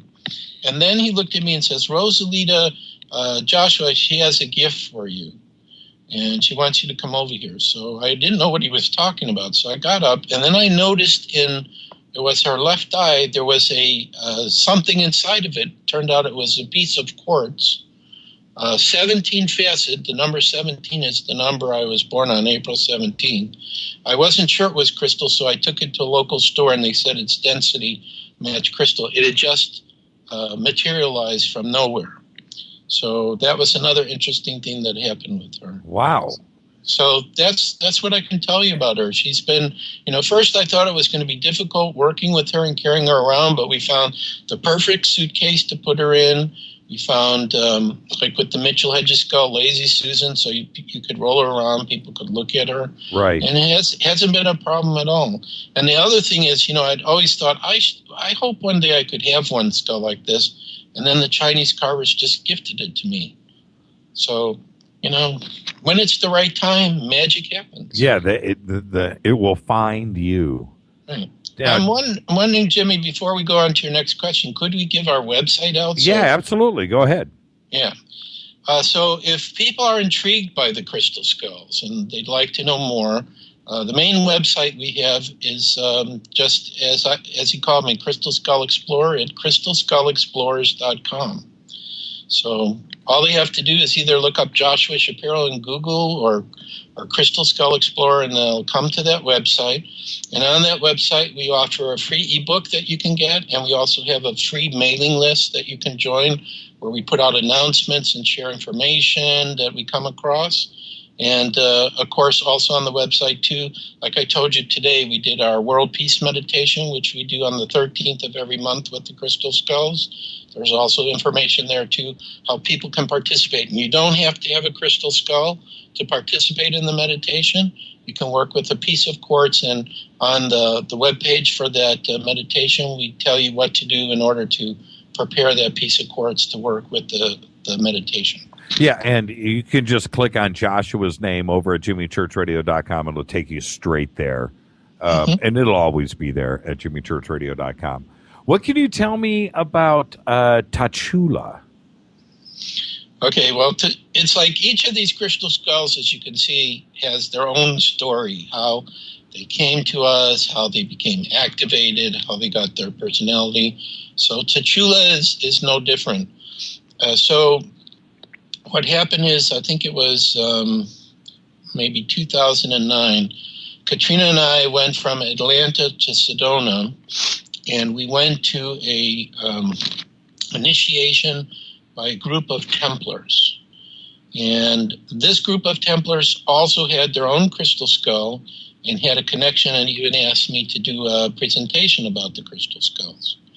So while we were there during this visit, there was also an old friend that I had that was in Sedona too, who was getting these crystal skulls from China, which are made out of all different kinds of material, and they don't look like human skulls. They look like they're stylized skulls. And so we found out the friend he was staying at, so we made an arrangement to go, and naturally he had like about 40 of these skulls that were there. So we visited 2 times. The second time that we went, I think it was the first time, Katrina was attracted to one of them, and that was Tachula, and it was talking to her, and it was saying, "Hey, you, I want to talk to you." And at that point, she was just beginning really to work with me, and she kind of like wasn't sure what was going on. But when she came back the second time, the same skull kept talking to her, and she refused to pick it up or look at it or anything. And then this person who brought all these skulls, all of a sudden, he grabs that one out of 40, and he brings it and he puts it right in front of her. And he says, "I think you're supposed to have this skull." So then at that point, she realized this skull's supposed to go with us. So most of the communication with Tachula has been with Katrina.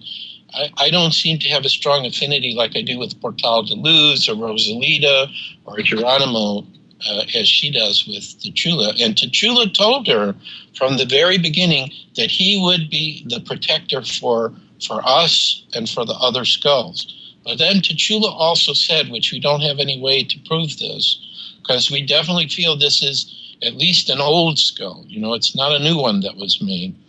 That it was done by the Mayans, and that somehow it went to Mongolia. That there's some connection between the Mayans and Mongolia, and that's where it was found. But that originally it came from the Mayans. So some people are drawn to it, and it's definitely probably the oldest skull that we have. How old do you think Tachula is? Well, I don't have any sense here. I mean, if it's true and it came from the Mayans, then it could be anywhere from 400 or 500 years old. I definitely think it's several hundred years old, minimally, to several thousand years old, because the Mayans were around for quite some time. What about quartz and skulls and digital information? Is there anybody actively trying to study that aspect, the legend? Let's see. How can I answer your question? Well, we think that that quartz is being used in computers is symbolic of how people were using the skulls. Like, for example, I had an opportunity one time before I moved to this area, and a friend that worked at Microsoft. So I actually got to go to Microsoft and do a talk for about 10 of their employees about crystal skulls. And I told them they work with the modern computers, but the crystal skulls are the ancient computers. So I think that what is in common here is that the crystal skulls were able to record, but not just, like digitally, like we're doing with our computers, even though they're using quartz inside to do this collection and make the computer run. I think that the crystal itself is able to, just record information and knowledge. That I think I heard this from the Mayans, that they were talking about telepathically they would talk to the skull, and telepathically they would put information into the skull. So they're using quartz to do that. So it's kind of like this material of quartz symbolically is being used in the modern technology and computers, but was also used in the ancient technologies, which didn't have these electric technologies of today. What they had was, natural technologies like the skull. So more symbolic, I guess.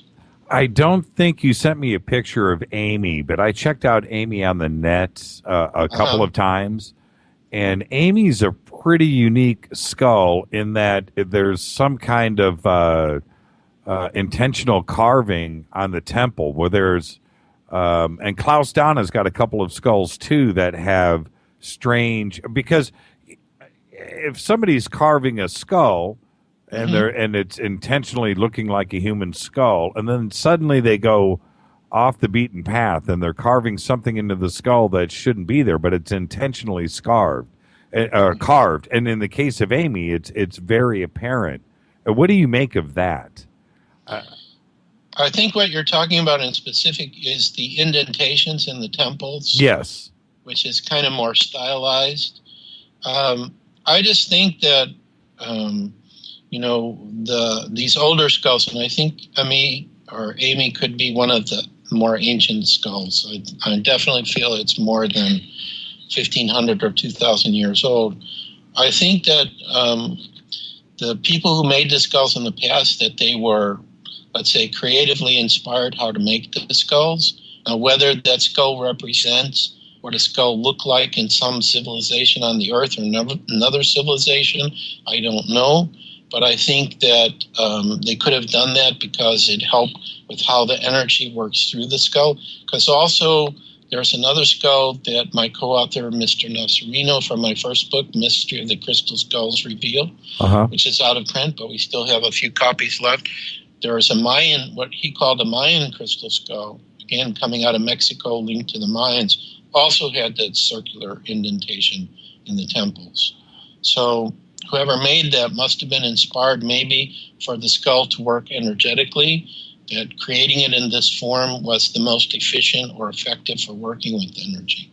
That would be my speculation. Also, and I don't know if you saw it in the picture, the other strange thing with Ami is there is another mineral that's not amethyst that is embedded in the amethyst towards the back of the head, I think on the right side of the skull. And the last time I saw the skull, I remember from the pictures that there was that part, and it seemed like it was from, I don't know, what did I feel with it? It was like, a material from the cosmos or something that was put into the skull. So the Mayan priest who had Ami that brought it to the United States many years ago, I heard said that the material, what did he say? That something about that this particular skull was connected to extraterrestrials, that it may have been material from the Earth, but they constructed it. So some aspect of it was galactic or extraterrestrial. So if that's true, maybe the form that it was made was to represent extraterrestrials that maybe we had contact with. I don't know. It's a mystery. We can speculate all day and night what it might be. Right. But who knows what's the actual answer? Well, it's just intentional. What are they thinking if they're trying to represent a skull, a human skull, and the beauty of it and the form of it, and then to suddenly just, carve out a hole in the side of the skull? Doesn't make any sense. There's got to be a reason for it. Before I let you go, I want to ask you a couple of questions. Where did the Smithsonian skull come from?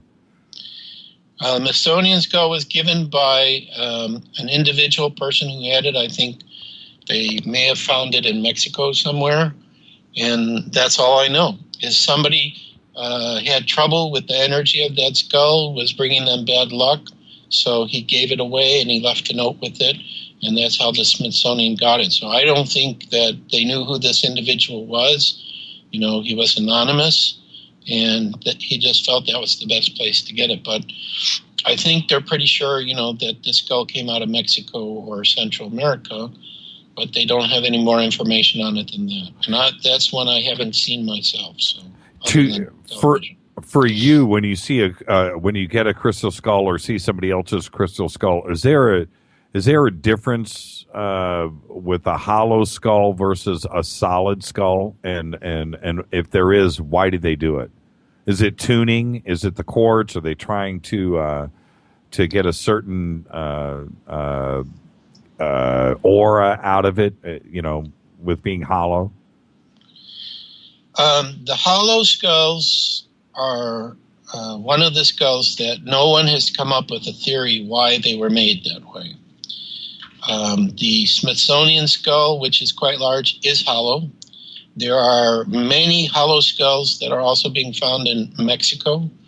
When I went to Mexico, I saw some more of these hollow skulls. But no one right now has come up with any theory why did they make it that way. If you talk to a modern carver and say, is it possible you could make a hollow skull? They will tell you yes, but they will say it's very difficult, and the possibility of the quartz cracking while you're doing the carving is very great. So it's possible that the hollow skulls were made with a technology we don't know, but as far as why they did this, I don't know. Now, when I've been in the presence of a hollow skull versus one which is not, yes, there's definitely a difference in the energy, but the hollow skulls are still functioning as a crystal skull. There was a vision I had with a me, which might give us some clue to this, why they were hollow. And after I had seen a me, one time I saw a me come and put itself right over my head, like it was hollow, right, and it fit on top of my head. Right. So there's a possibility that may be one of the reasons it was done that way. With the Smithsonian skull, it's big enough that could be done, but some of the other hollow skulls I've seen are too tiny for that to be done. So again, it could be that initially was its purpose, to be used over the head, and then as people lost how to make these skulls and what their purpose was, they just saw a hollow skull like that, and they just said, okay, we'll make smaller ones. So that's not the only clue that's come to me that I have, but I've asked other crystal skull researchers and guardians, some who have hollow skulls. I say, do you have any clue how they were made, any theories you heard?